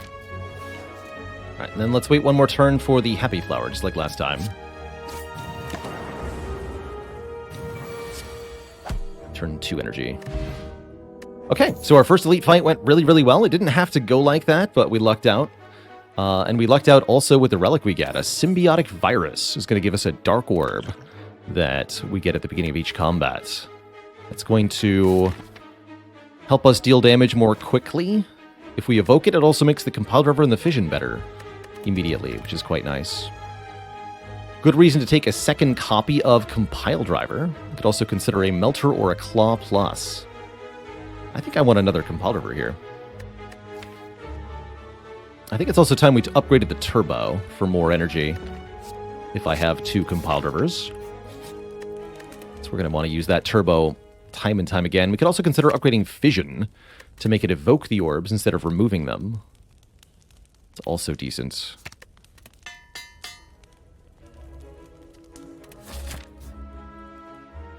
All right, elite number 2. We've got a better potion now, the Gambler's Brew, so I'm actually less afraid of this one, which is the 3 Slavers. These 3 rude dudes will put us to the test by viciously assaulting us every turn, starting turn 1 here.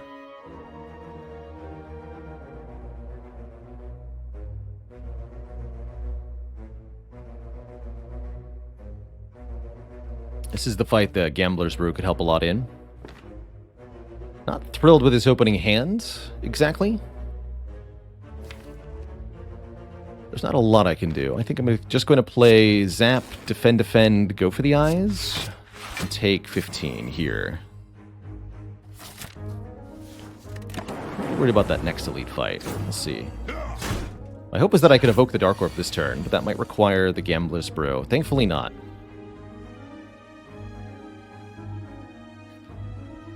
So, a very important note about Dark Orbs. Dark Orbs always target the enemy with the lowest HP. That's a property of Dark Orbs themselves. So whatever enemy has the least health is who gets hit by the Dark Orb.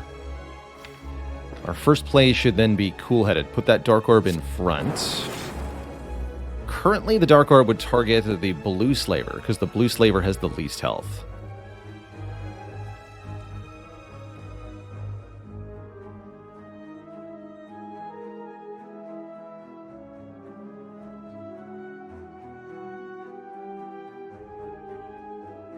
I would much prefer that the Red Slaver die, because we do not want to become vulnerable, which is what this attack is inflicting here. This attack's inflicting weak, this attack's inflicting vulnerable.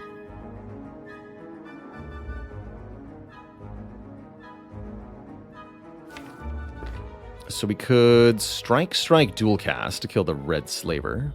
That would give me an energy back, and then I can play the Fission for even more energy back. Let's do that. So, evokes for 12 to the lowest health enemy twice. Success. And let's just draw more cards. Okay, we did get Leap. Good.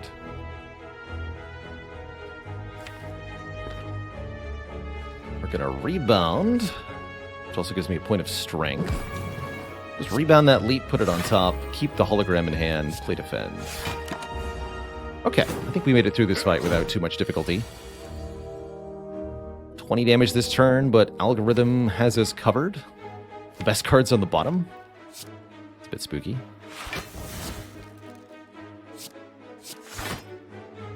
Play the Hello World.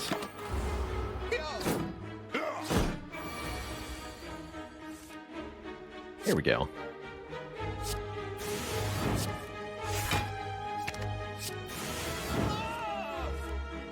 That we can kill. We get an Omamori, which will block future curses that we might get. We're offered a Recursion, a Creative AI, or a Sweeping Beam. This Creative AI is an interesting way to scale up for the long term. Currently, we don't have much of a long-term plan. We're able to gain strength with Shuriken and block reasonably efficiently and retain our cards, but that's about it. And I think that's enough for now. Just need to be able to get out of the act, which might involve sleeping. Not actually sure I'm going to do 2 more elites. We'll see. Get another relic here. The Kunai. Okay, here we go. Now we have a plan. Kunai says every time we play 3 attacks in a single turn, gain a dexterity. I did mention dexterity briefly earlier, talking about the leap, but the gist of it is that if we're able to gain strength and dexterity, we can improve the numeric output of all of our cards in this deck quite a lot. As long as we can play 3 attacks in 1 turn. So now is a good time to start adding more cheap attacks, but also any block that is affected by dexterity, any block with a flat number on it, is going to get a dex boost. The Wheel Gremlin is here to be mercilessly random to us. 6 outcomes, equal likelihood of each. Which one do we get? The Gremlin is kind. We receive money. Lots of money, in fact. 200 gold worth of money. I don't have anywhere to spend that money, but I'm grateful we have it.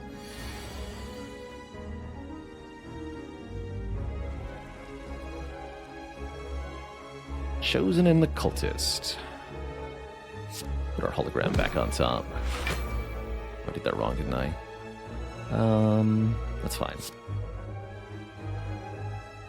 Yeah, I did that wrong. Whoops.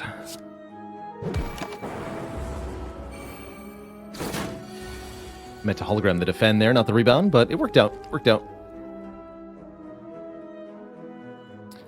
Starting next turn, we'll get cursed if we...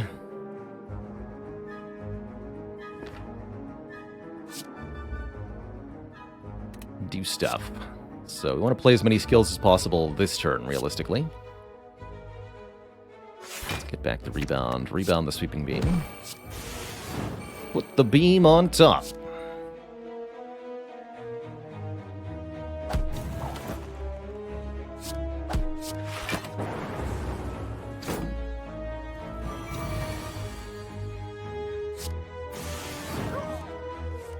Alright, Stinky Bird defeated. Generic algorithm blocks for us next turn. Let's just get as much stuff as we can this turn. I'll even play... Nah, let's get Colorless here. 31! Now there's a big number. Fortunately, my numbers are bigger still.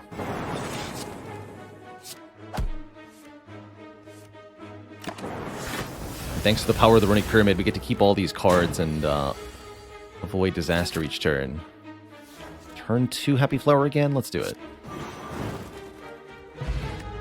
Snecka Oil says, draw 5 cards and randomize the cost of cards in your hand. We're offered more 0-cost attacks, a second Go for the Eyes, a Claw. There's even a Recursion Plus to evoke our next orb and channel it again. I think a second Go for the Eye is actually really good here, more than Claw, unfortunately. It's like a Claw that also inflicts Weaken. It's quite good. Give me these. By playing multiple Go for the Eyes, we can gain Strength and Dexterity, all the power that we need. Shoot. Well, that's not good.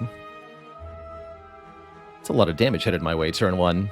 I suppose Fission draws 3 here. Let's start with that. Okay, that's a good start. Full-headed. Draw 2. Put the Go for the Eyes back on top. Why not, right? And then defend, even blocks. Perfect.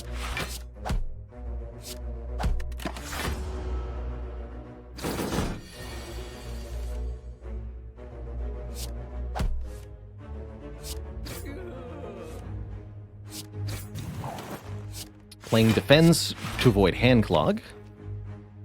And I want to be able to hologram the beam next turn. Or 2 turns from now, maybe. 2 turns from now.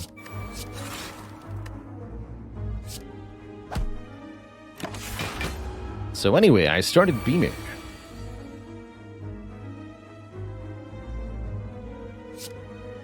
Rebound sweeping beam.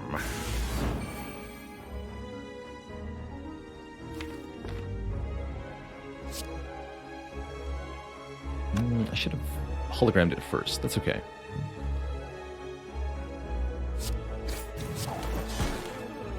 Draw the beam. Play the beam again. Play turbo.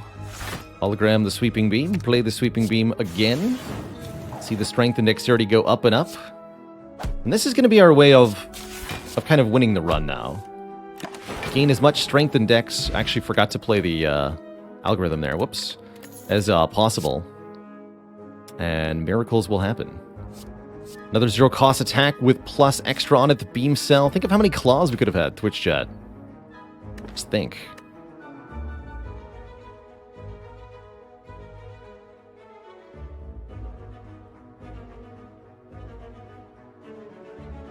Fusion Plus is also interesting here, giving us another orb type, one that constantly generates energy for us in a deck that's got 2 compile drivers. This is actually very intriguing.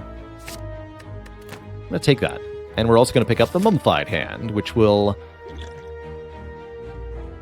make a random card cost 0 whenever we play a power. Currently just the Hello World, but still. I could could push my luck further by going for another elite fight here. We're in okay shape. 36 is less health than I'd like, but it is pretty doable. Almost assuredly have to sleep before the boss fight then, or we could go a different way. Upgrade Fission and sleep before Collector here. I think that's what I'm going to do. There's a small but non-zero risk of disaster here, so let's take a little bit of a safer path. I'm going to sleep for more health first. 62. That should be enough to take the boss on. But first we have to get through the Snecko. This enemy will confuse us, making our cards random cost. And that is certainly undesirable when you are retaining your cards every turn. Hopefully we won't have to use any of our potions here. Free fusion seems great. Hello compile, hello compile. Oh my.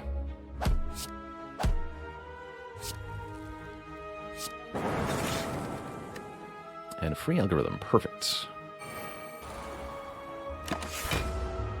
Now I definitely want to upgrade Fission, if I've got Fusion. Play this.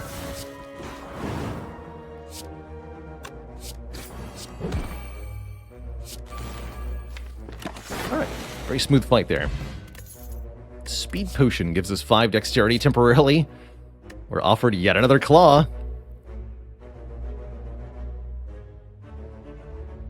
God, I could have had so many of them. I think I'm just better off without, but man.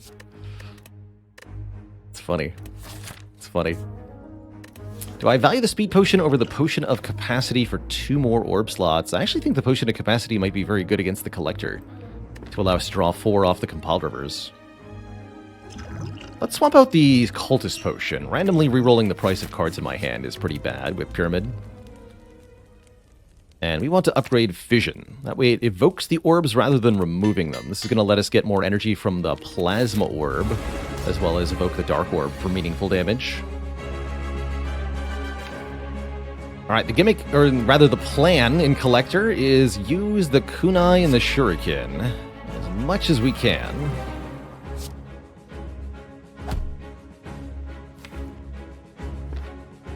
I'll leave this in my hand. So we want to find turns where we can play 3 attacks, ideally. 1. It's a very good turbo turn. 2, 3. Probably save Fission for a future turn. Incoming damage 29 here. This is 25. I'd also do Leap, Hologram, Leap.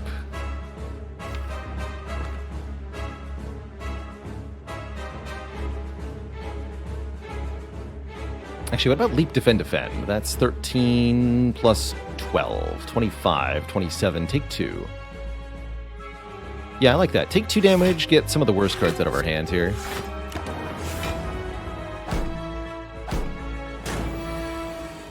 Alright, there's the Sweeping Beam Plus. That's the card that carries us this turn. Firstly, I'm going to hologram the Turbo. We're going to play it. Speed of 5 energy, is that going to be enough? With Vision, yes, that'll be enough.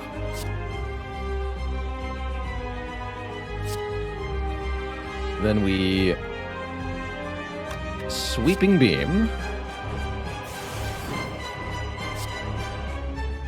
Rebound Hologram to get Sweeping Beam back.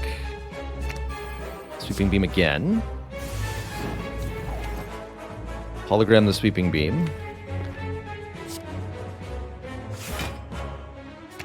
Play Fission for more energy. This will also kill one of the minions here because the Dark Orb gets evoked. Gets them both, actually.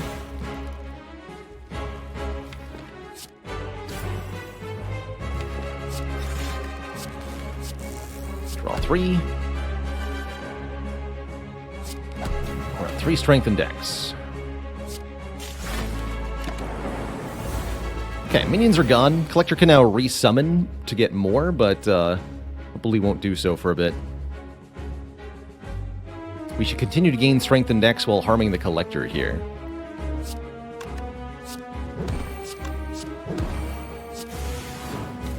top, thank you.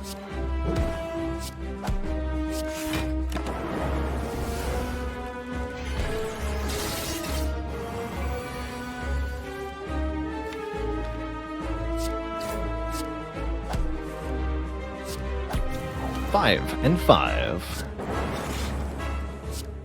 Use recursion to gain energy there. That's kind of nice. And now double fusion means we have even more energy per turn.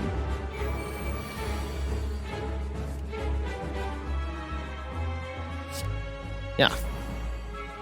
10, 10, 23. A little spooky, but guess what? You can block. Pretty easily, actually.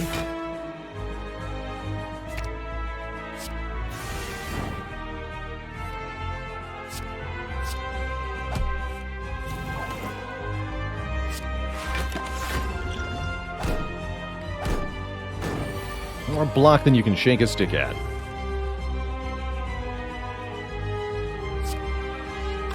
Beam Cell first.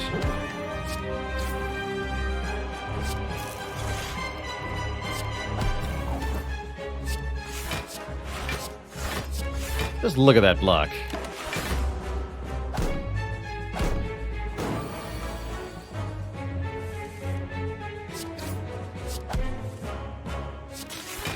GG. So, ultimately, we're able to get out of Act 2 off the backs of relics that we picked up in Act 2. The Gremlin Horn, the Shuriken, and the Kunai all working together there to bring us victory. This is starting to now be a deck that has a critical mass of effects. We've got good cards and relics working together, and that's because we've taken so many elite fights in Act 1 and 2. If you're able to be aggressive with the elites and start harvesting lots of rewards, you can get yourself to this state. And once you're in this state, things can go really well for you. 3 excellent options before us here. Option A, Echo Form. A 3-cost power says the first card we play each turn is played 2 times. I think Echo Form is really, really good in this situation. Echo Form is going to allow me to play more attacks per turn. A duplicated attack counts twice for Shuriken and Kunai, so we can gain strength and dexterity quicker. And we can take advantage of the doubled strength and dexterity more easily as well. Still don't have enough lightning generation for Thunderstrike to be good. Last but not least, Core Surge gives us an artifact. If we'd taken the bias cognition that we saw earlier in the run, this would be the pick in order to allow us to keep the focus from the bias. But it seems we've gone a different direction here. This is going to be a strength and dexterity-based effect, not a focus-based one. You don't always get offered the focus cards. You know, we've seen pretty little in the way of frost-generating cards, pretty little in the way of focus-generating cards. So I'm glad we've picked up the relics that we have. We'll take Echo Form going into Act 3. As we arrive in Act 3, the focus is going to shift away from upgraded block and attack cards and more towards figuring out how to get your deck to be powerful in the long term. Instead of 1 to 3 turn combats where you have to do 100 damage, you're going to be looking at 5 to 7 turn combats where you have to do 300 to 500 damage. So Act 3 is a large upscaling requirement for the player. I'm going to keep these one of each potions. An interesting set of options here.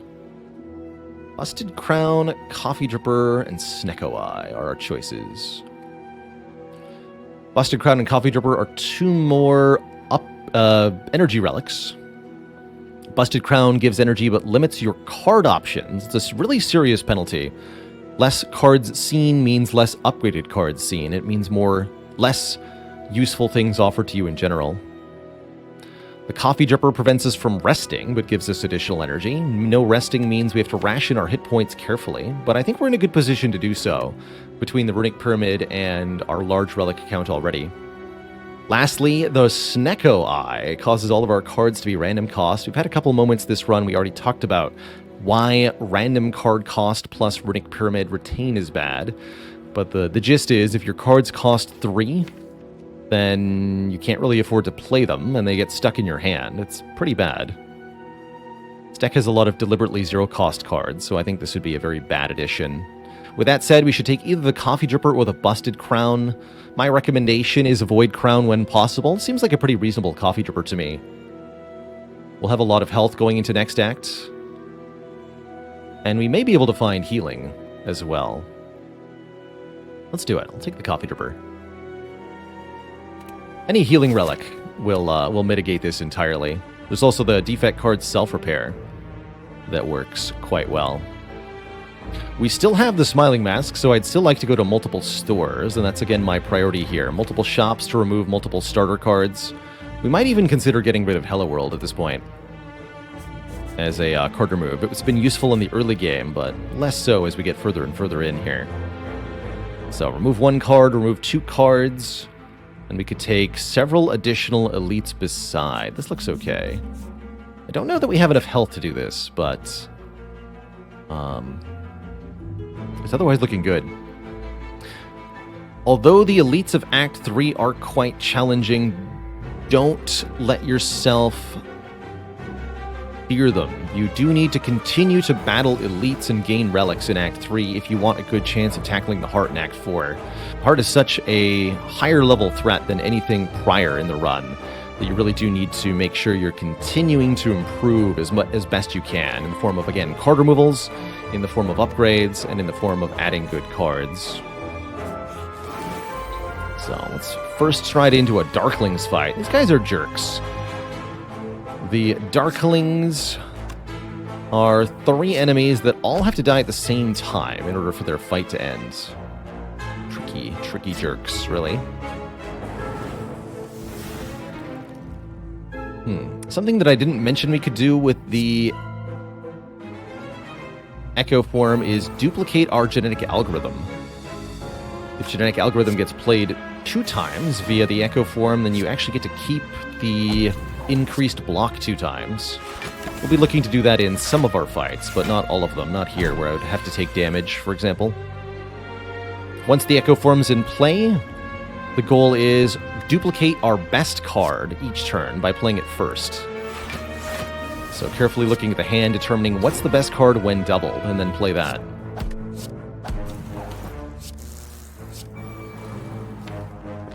Got Sweeping Beam to double next turn. So anyway, I started beaming.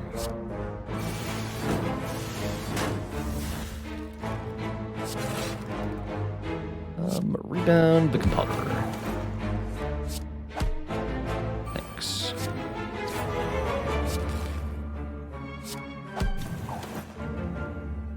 Can't quite finish it. Fair enough.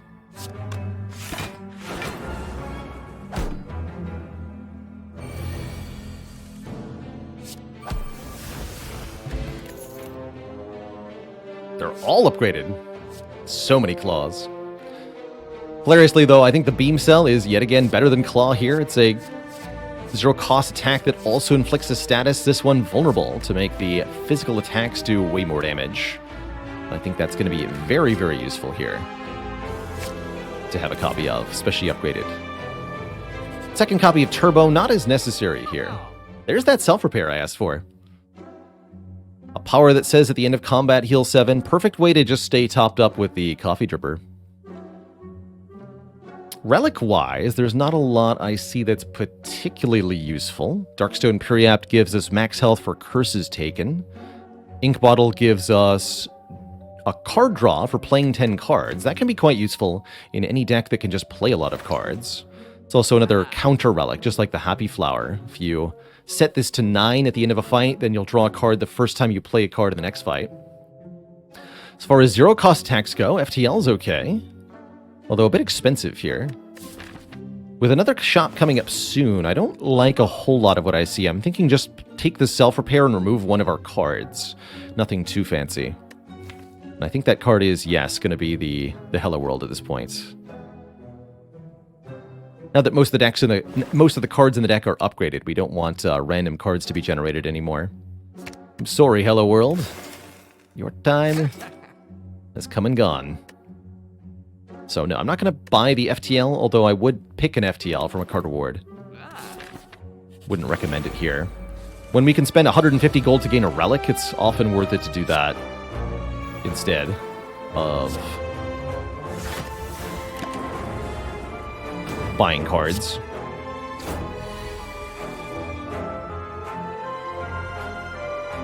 Don't want to double the Sweeping Beam because the Spiker's here. Self-Repair is another card we can double with the Echo form, by the way. We don't just heal 7, but rather twice that if we play it 2 times.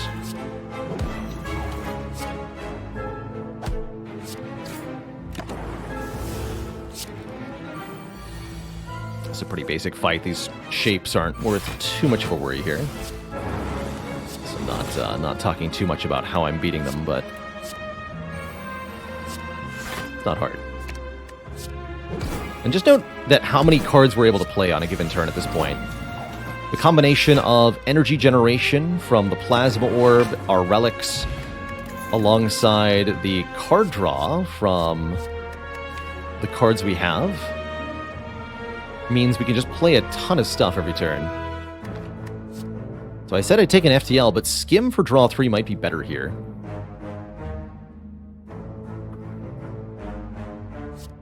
Get more cards in hand so that we can play more stuff. Let's do it.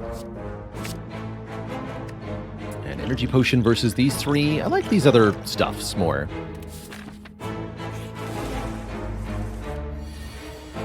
Keep drawing this on turn 1, and I keep being very happy about it. I'll take it.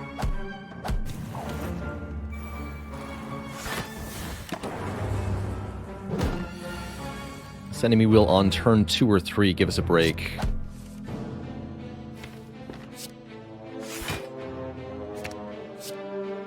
Rebound this. Try to entangle us with a big swirly debuff. That's our chance to strike at them. Fusion down.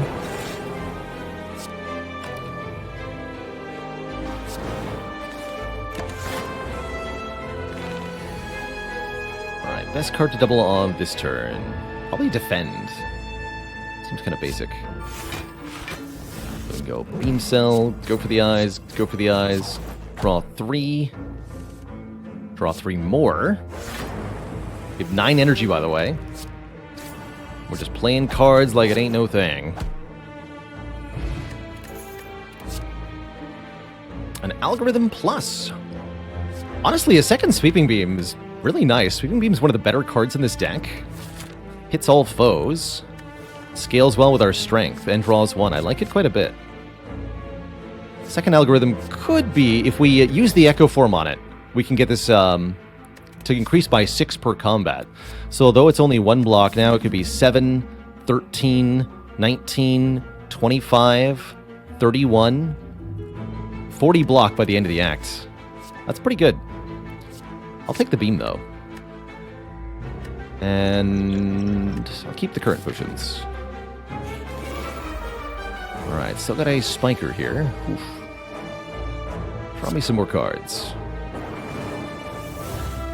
Alright. Better, much better.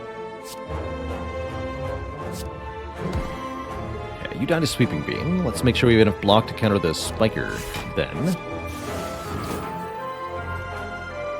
Perfect.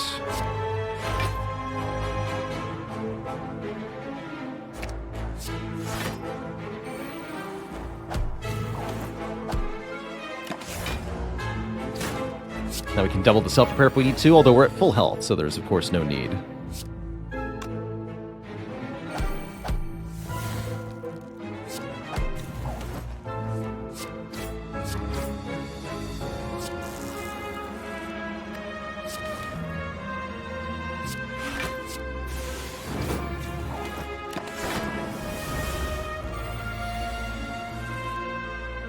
Alright, let's double this. Goes from 35 to 39 block permanently. That's good.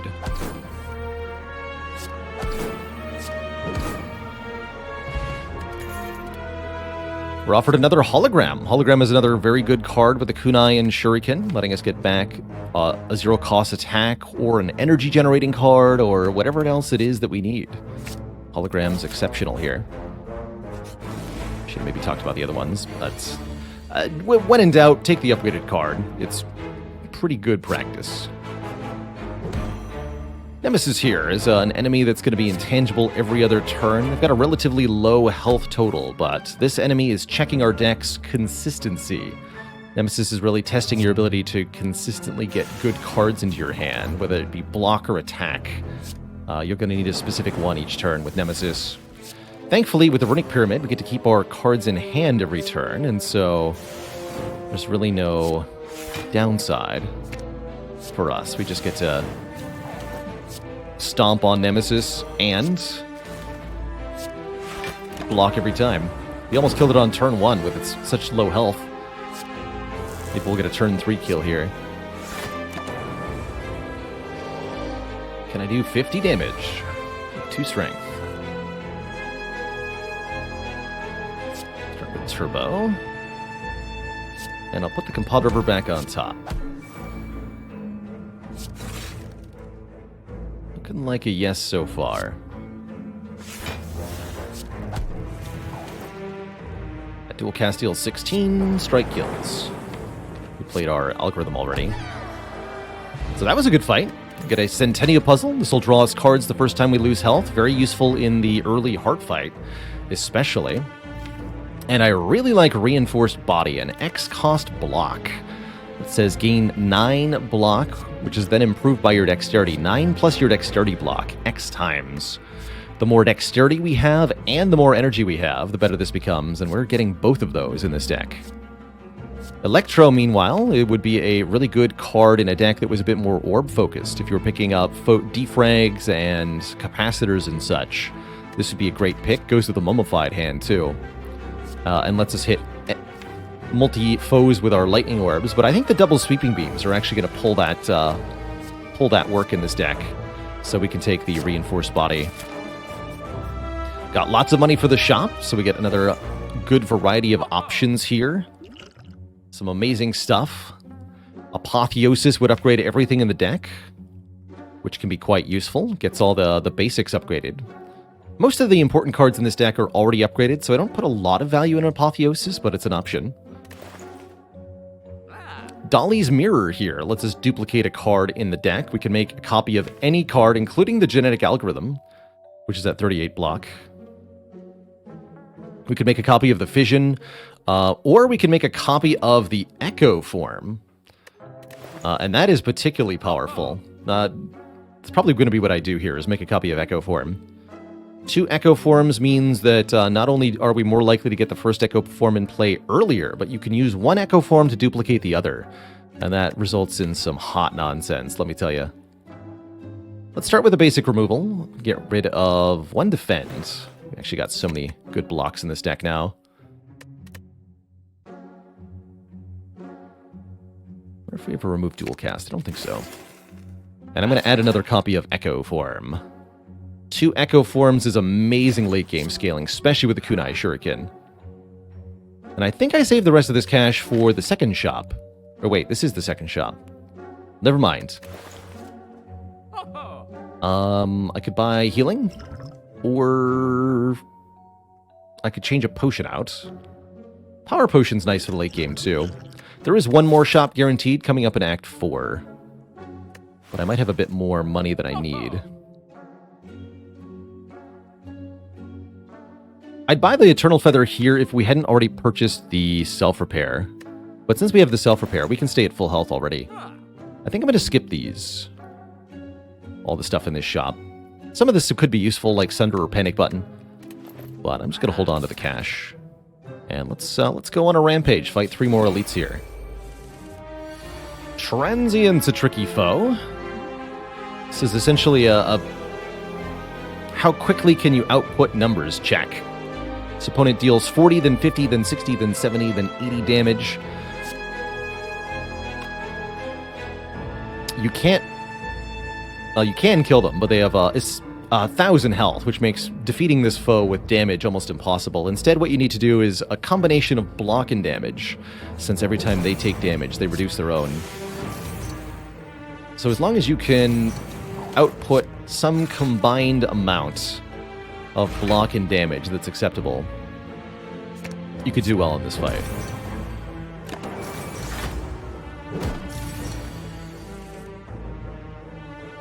but the requirement goes up every turn, which makes things increasingly tricky.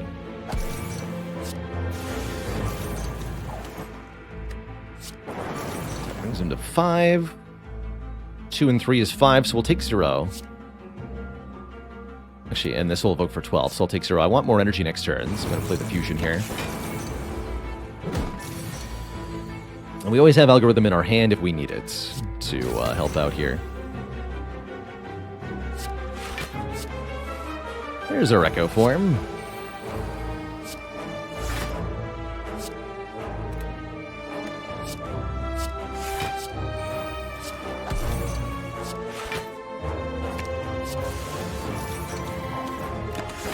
So now the first card you played each turn is doubled. If we find the other Echo form, we're going to double that.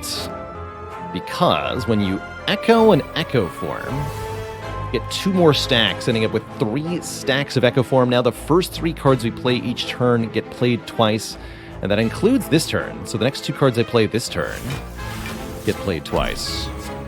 Very strong.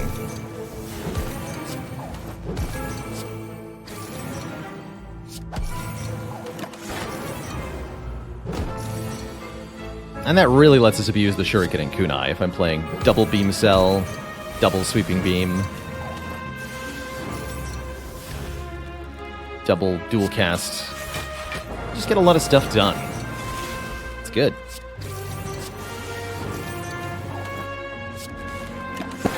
And the longer the fight goes on, the better and better we get. 1 more Hologram Plus? Yeah, I think Hologram Plus is one of the best cards the deck can have at this point. To be continually offered them is excellent here. Let's grab it. So we're holding on to this Potion of Capacity so that I can have 4 different orb types later on. Don't know if that's actually going to matter, but it might. I don't feel like I need a Fire Potion. Ornithopter is another way to heal. 5 per potion we use. However, this is our last opportunity to get the blue key. The chest in Act 3. We have to skip this and take the Sapphire Key if we wish to go to Act 4. That's the whole point of this video, so that's definitely what we're doing. Giant Head. This guy's a quick damage test. You get 4 setup turns, during which the Giant Head will count down. At the end of those 4 turns, time will be up. And the Giant Head will start to attack you for enormous damage. So the name of the game here is defeat the Giant Head with a very impressive amount of health in a small amount of turns. Good luck. You're aided in this by the slow buff. The more cards you play in 1 turn, the more damage Giant Head will take from attacks. So because of that, Sweeping Beam's now doing 31 damage, for example. It is pretty good.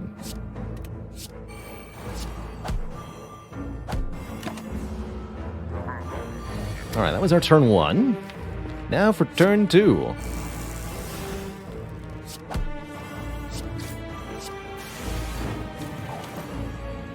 And I can dual cast for more energy. Let's do it.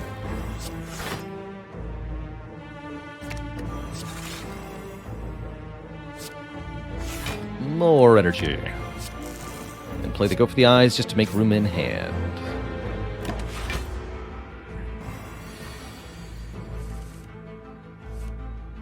Double Echo Form.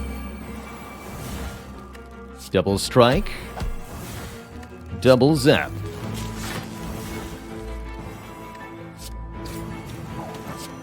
Next turn, Giant Head's shenanigans begin.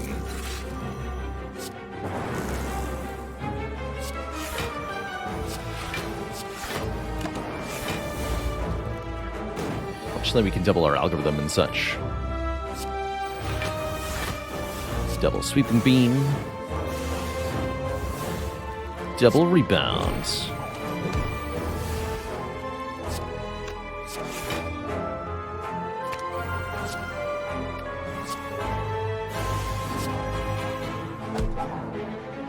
Strike that fool to death. The White Beast statue will give us 1 potion per combat. That's pretty sweet. Could take a 3rd Sweeping Beam. Could take a Charge Battery Plus. I'd say we're pretty close to saturation on this deck. Main goal is just to make sure we can draw enough attacks to double each turn, and then have good blocks to play with the dexterity.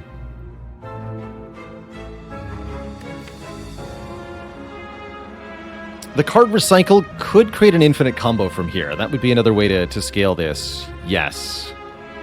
The infinite combo you end up at involves Cool-Headed, Fusion, and Skim. If you can delete cards from this deck arbitrarily.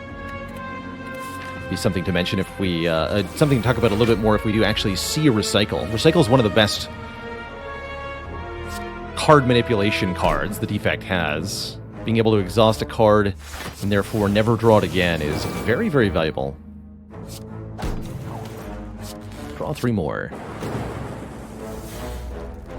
Then Echo. Easy. Satisfaction, though. Let's keep going. And we can just keep the turn going.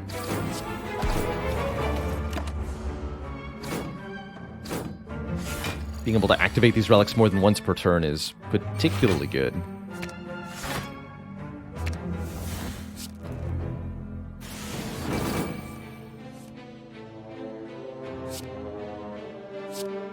That. Rebound this again. Still gotta... We played the algorithm already, right? We did. Okay, so we just win now.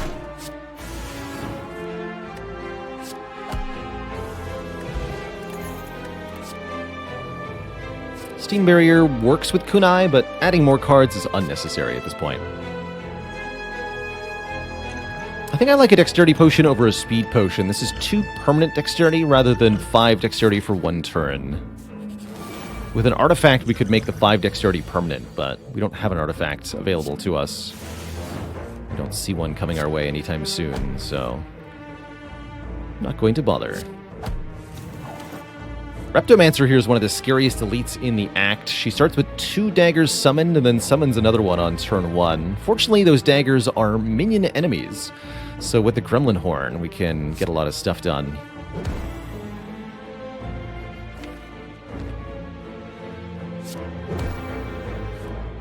Don't want to put a card on top, do I? I don't think so.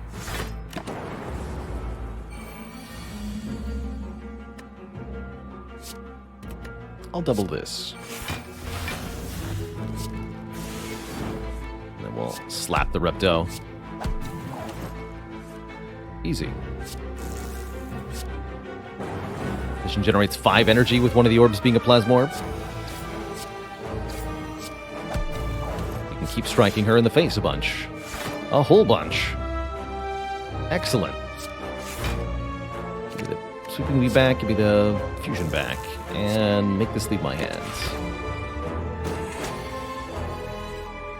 So again, each turn we're just looking to double an attack. Gain some stats. Call it a day. Ain't nothing wrong with that.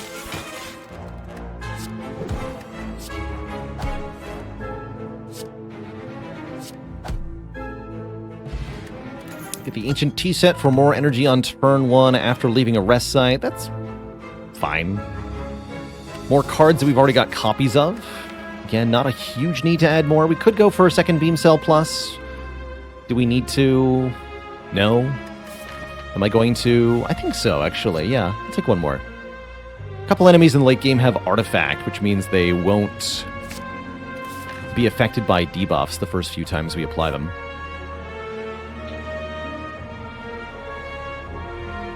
All right, one more elite here. I think we've really started to get ahead of the game, so to speak. We're stronger than most of the foes we're facing now. We're not taking damage in these fights. It's going quite well. My general advice with recalling is to do so before the final fire of the run. This is the final one here, so we want to recall now. That just gives us the opportunity to have the most options as to what to do with the final fire. It also means we can't forget. Forgetting is pretty bad. Try not to do that.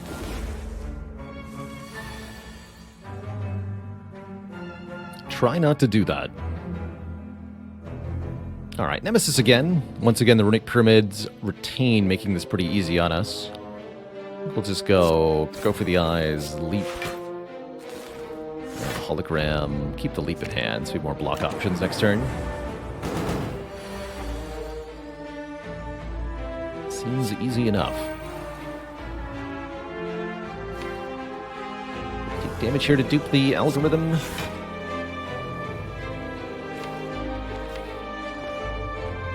just play it.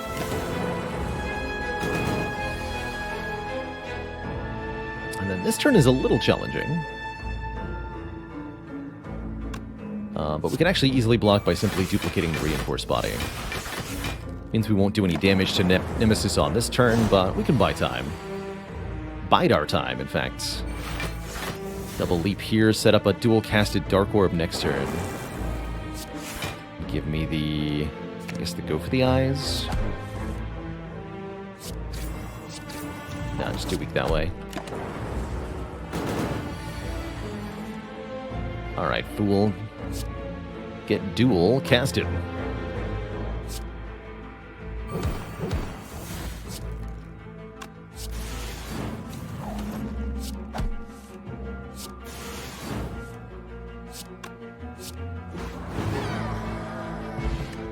Get an Nunchaku. That'll give us more energy for every 10 attacks played, further encouraging playing lots and lots of attacks, giving us a bit more reward for persistently adding relics to the deck.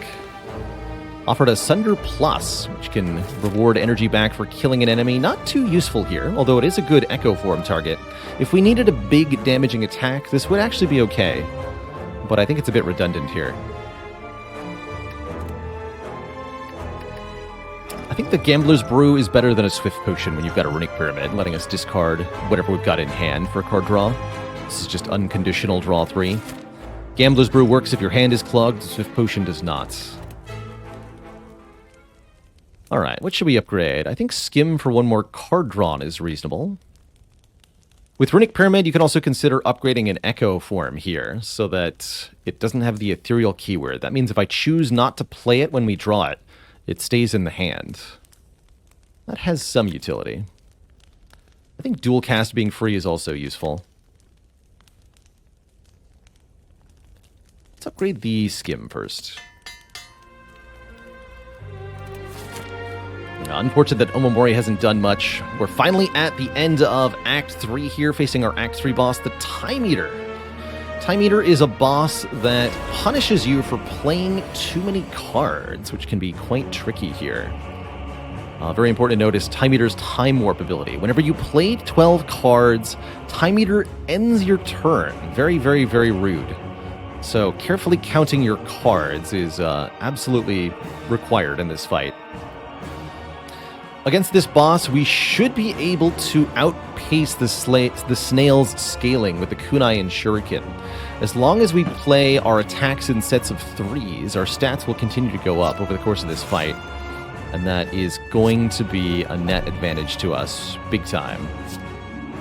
So, play 3 attacks, not more than 3, not less than 3, but exactly 3. To get some rewards. And I think I want to have a Plasma Orb, and we can block with the Reinforced. Block with the Reinforced here. So that was 6 of our 12 cards. If we play 6 more, our turn will end. Which is what we'd like to do here. Play exactly 6 cards. 3 attacks and 3 blocks is my guess. 1, 2, 3 attacks. Stats go up. 1, 2, 3 blocks.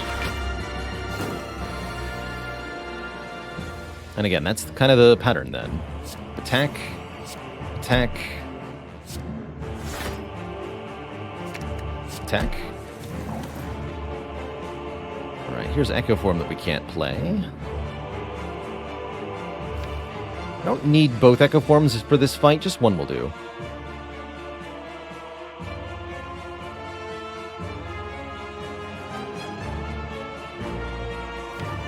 Might be able to skim into Turbo is the other option. Let's try that real quick.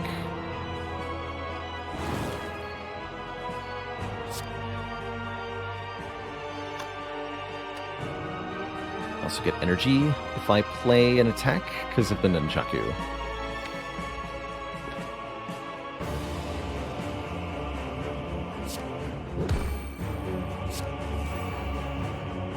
That just got both Echo Forms into my hand. That's less desirable.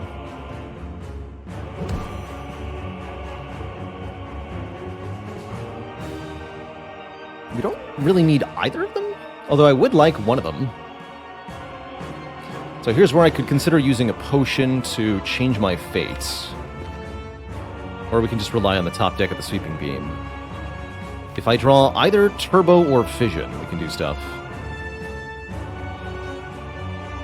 See what we get. Okay, just a skim. Which I think we knew. We rebounded that. So, either lose both Echo Forms or use the Gambler's Brew. It's a very reasonable Gambler's Brew. We discard 4 cards. I can get a lot of important stuff into my hand. Here. We play Fission Echo Form Algorithm to block. That would make life easy. Okay, let's do that. We'll discard 4. Keep one of the Echo Forms. Discard 4 cards. Then play Fission. Play Echo Form. Play Algorithm. And that should make the rest of this fight nice and smooth. Something I haven't yet mentioned about Time Eater is that, let's look at their AI for real quick. First part of the fight is just 3 moves kind of done at random. Ripple, Reverberate, Head Slam. But upon dropping below half health, the Time Eater will, instead of doing their normal action, perform a heal, healing back to half. So timing when you bring Time Eater below half can have quite some significant importance here. And that's exactly what we're able to do, is get Time Eater below half here, which means they won't attack me next turn. I can also get a ton of strength and dexterity here.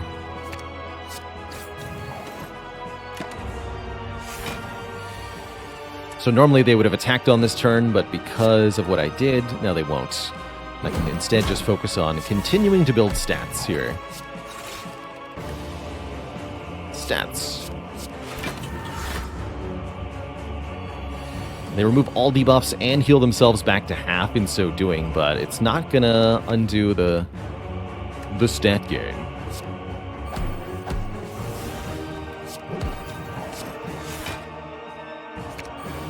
Let's go Turbo, Beam Cell, Skim. Forget that Echo Form, just keep playing attacks.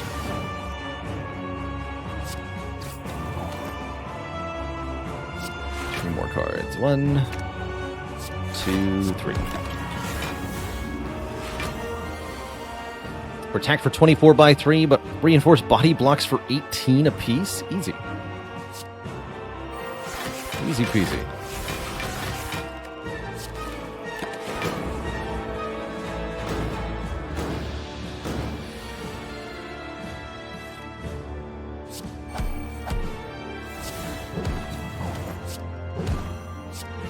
Kerpow. Time Eater is vanquished with 10 strength, 10 dex. Had to use 1 potion, but otherwise everything went fantastically. We have full HP as we go into the final act here. Once you defeat your boss, if you've got all 3 keys, the heart will retreat upwards, and we enter Act 4. Final challenge here.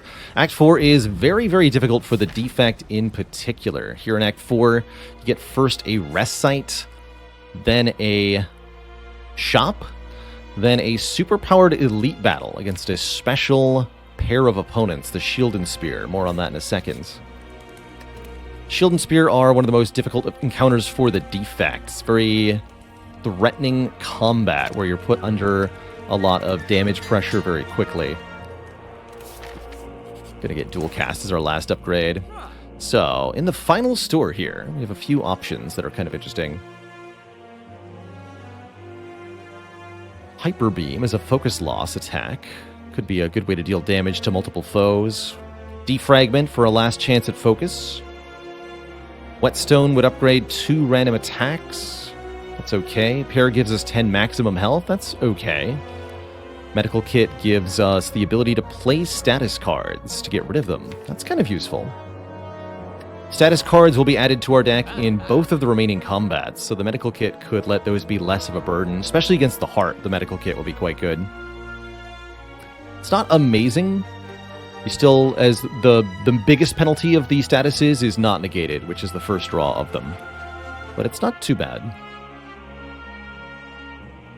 Of the potions here, I like the power potion the most. I think power potions are very, very good in the late game, letting us look at 3 different powers on turn 1 of the fights and choosing a power to put into play. This could be a creative AI or an echo form.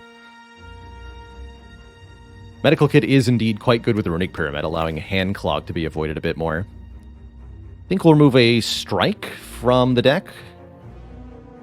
One last strike to go. One last strike to go. So at the end here, we have 2 strikes and 3 defends of original 4 and 4. That's not great, but not bad.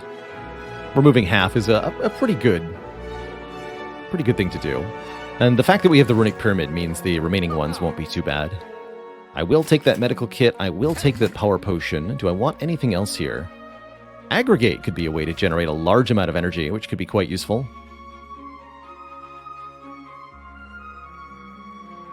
Do you think Aggregate is a very good energy generator on the Defect? Let's give it a go here. Gain 1 energy for every 4 cards in the draw pile. And I think that's all we want. Any more cards would be a bit of a mess. Otherwise, yeah, we could have gone with Whetstone upgrade. Maybe the Go for the Eyes. That would have been not bad, actually, to pick this up. But I'll opt for the card instead. The Aggregate. So, 3 potions, full health. I think good odds going into Shield and Spear here. Thankfully, they're reduced in size because of the Preserved Insect, our first relic. So, a quick breakdown on these two. This is one of the most unique fights in the game. Shield and Spear are a very threatening elite pair that are each on a 3-turn attack rotation. So, Spire's Spear always starts with Burn Strike. 2 attacks and 2 burn. 6x2 plus 2 burn. Then on turn 2 and every 3 turns thereafter, they use Skewer, a 10x4 multi-attack. Otherwise, if they're not skewering, then they'll then either alternate Burn Strike Piercer or Piercer Burn Strike. So they've got a buff, a burn attack, and a ×4 attack. The ×4 occurs on turn 2 and every 3 turns after that. So it's a semi-random rotation. And the same is true here of Spire Shield, except the guaranteed move is on turn 3, not turn 2. Smash for 38 damage and 38 block. On other turns, they either block and then attack with Bash to lower a player stat, or the other order, Bash first and then Fortify. We can see they've gone Fortify first, so next turn the Spire Shield will attack us for 14.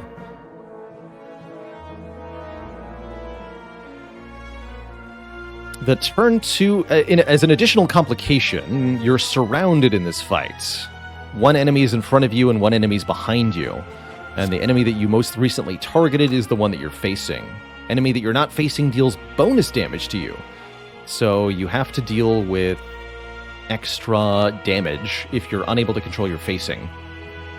Having targeted attack cards can really help to make sure you can continue to face the right direction. My main evaluation in this fight is trying to figure out who to target first.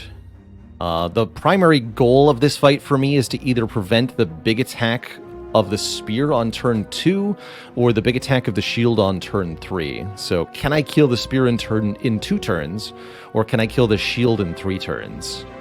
Are the 2 questions I ask. And if the answer is neither of them, then I usually want to focus the spear first. I think in this case we want to look at the top 2 cards with Fission here. The Dark Orb's always going to target the shield because of the lower health. But otherwise I get a bit more options for my hand. Okay, this looks pretty reasonable.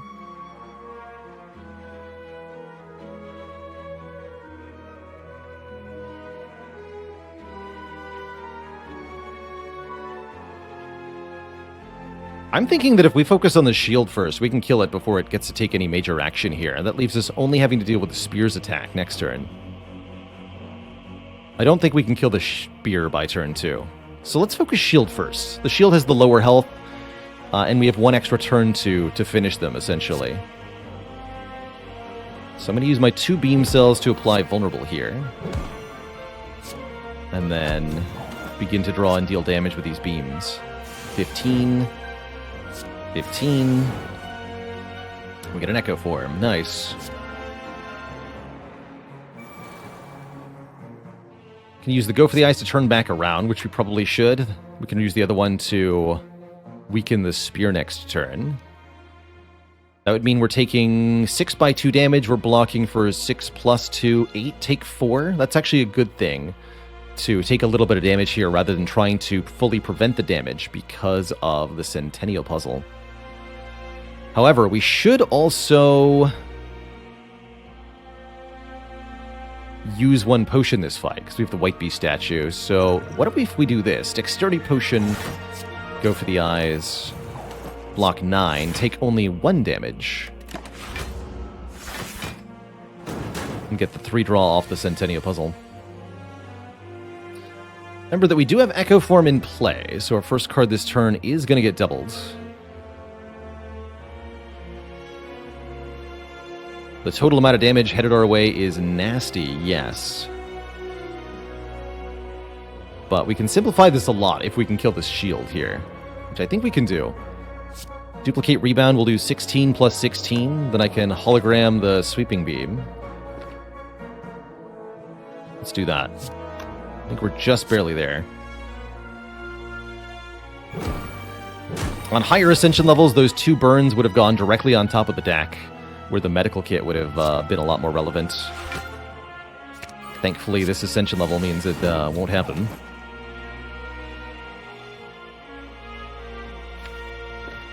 Let's see, 3 strength. How much damage does Beam Cell do? 7, it would be 10. Not quite enough.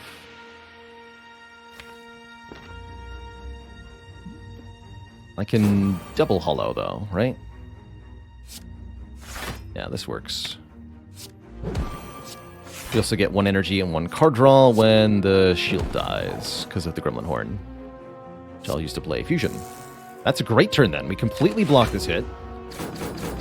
We killed the shield, and we took control of the fight. And that's when what the fight looks like when it goes well. When the fight doesn't go well, you take 60 damage on turn 2, and you're at very, very low health. Happens, unfortunately, quite a lot.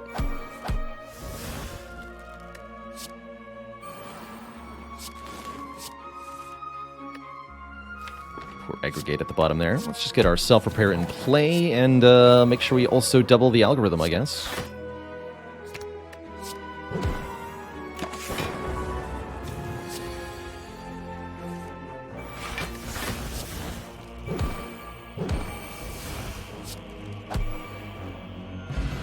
And then we win.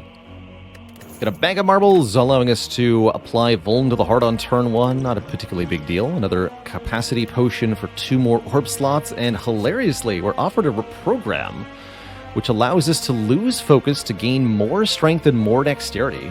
Already something that we're doing on this run. I think reprogram would actually kind of lean into it pretty well.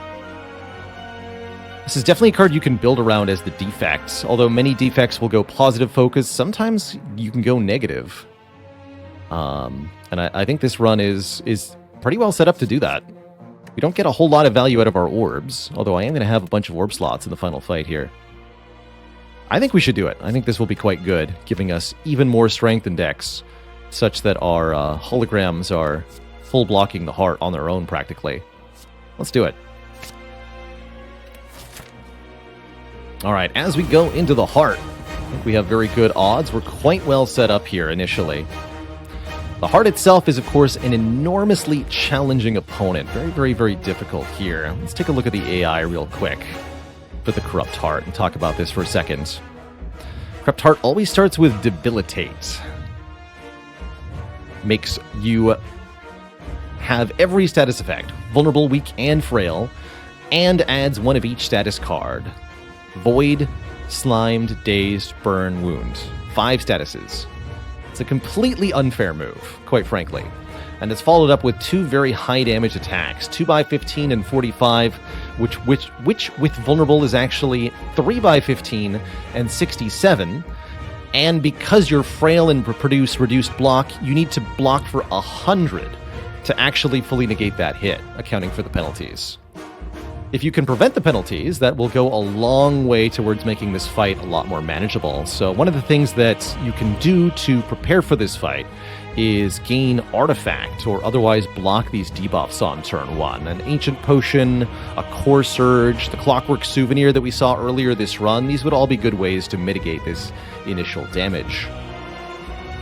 If you don't have the ability to block the Vuln, then your next best bet is to apply Weaken, and your third best bet is to block for a ton. That's perhaps where the genetic algorithm is going to come in, by blocking for a lot. Let's see, we don't heal for potion use, right? We should just use these. And let's see what this is. We're offered a Bias Cognition, an Electrodynamics, or, you guessed it, a more Orb slots, another Capacitor. That's cute. Very cute. I wouldn't say any of these are particularly good.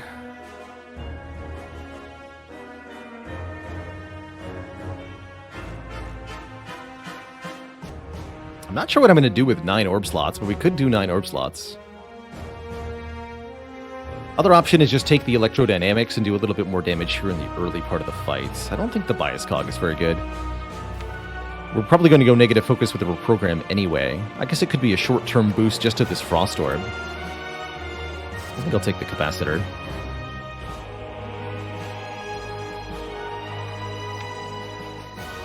I think I'll take the Capacitor. I don't think that mattered too much.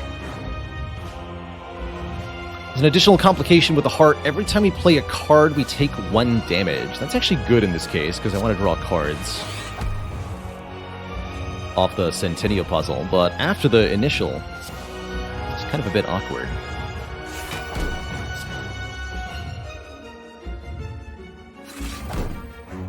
Okay, and we got to reprogram early. That's quite exciting. Program's going to let us trade away our focus for strength and, most notably, dexterity. We certainly want dex. I'm contemplating rebounding reprogram here. Let's do it. Turbo, leap, rebound, program, draw some cards, draw some more cards, lose our Echo Form, hologram the turbo, don't lose the Echo Form.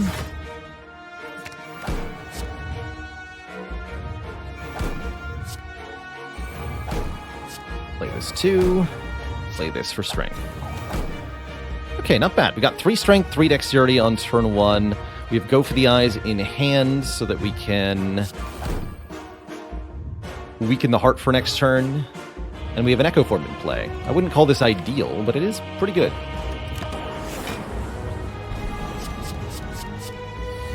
First attack is the 3x15 multi-hit. We also got Echo Form into my opening hand. So I think our first card play here should be Echo Form. We'll play Echo Form twice with the other Echo Form, and then our first 3 cards each turn are getting duplicated. It's going to result in us taking some Beat of Death damage, but it's pretty much a given that in a Heart fight, you're going to take some hits. So you have to deliberately trade your health where it matters most. The second duplication will be this reprogram. And then third dupe might be this defend.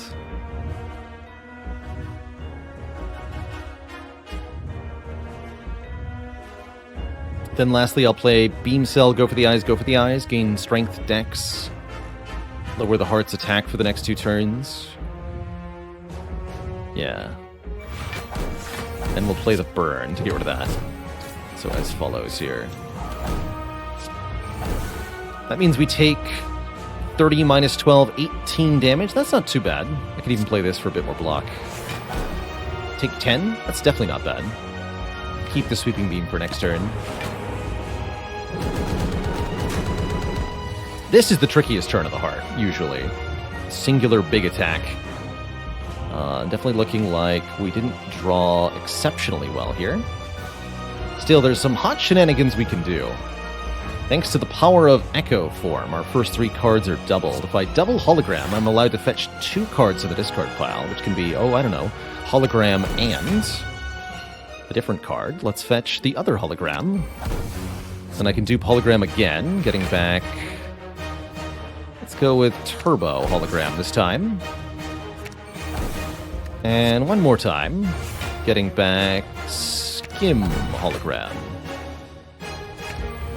So now I have almost 50 block, and I just have more cards in my hand than I did before, because each of the holograms return themselves to my hand. Awfully convenient.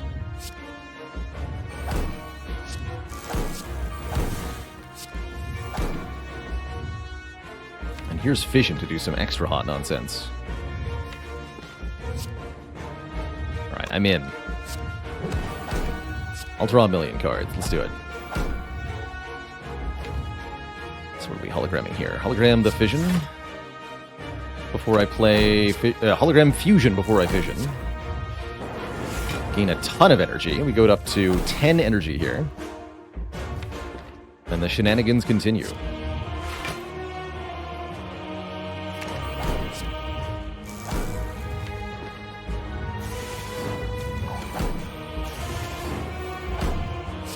This. Hologram Skim. Draw me more cards.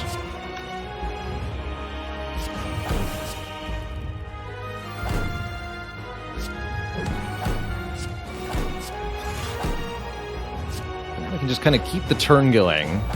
Aggregate generates energy based on the number of cards in the draw pile. Compelled River draws 3. I guess it's not going to be more than 3 because of the virus is gone. Rebound the program. Hologram the compile driver. Just keep doing stuff. Play this again. And let's end the turn here with 15 strength, 15 dexterity. We are now officially very good at making numbers happen. And from here we can kind of clobber the heart. With even our basic attacks and defends doing just enormous amounts. Seems good.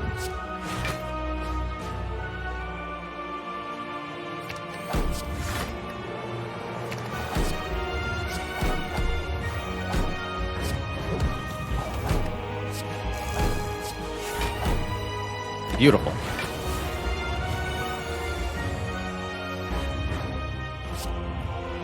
Leap twice.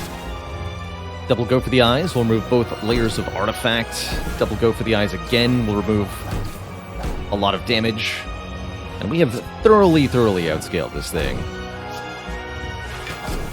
Looking like a win to me.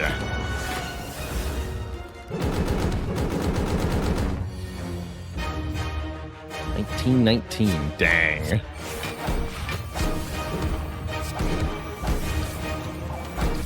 GG. That's the heart beaten as the Defect. If you found this video helpful, don't forget to drop me a like, as well as check out the YouTube for a lot more guide videos. We got one for every character now on the channel. GG. Good luck out there, everybody. Hey there. If you enjoyed that video, watch this one next. And before you go, join us on Twitch and watch live. I'm there 5 days a week playing Slay the Spire, answering questions, and chilling with the community. Click the link in the description to follow right now. Ta-ta for now.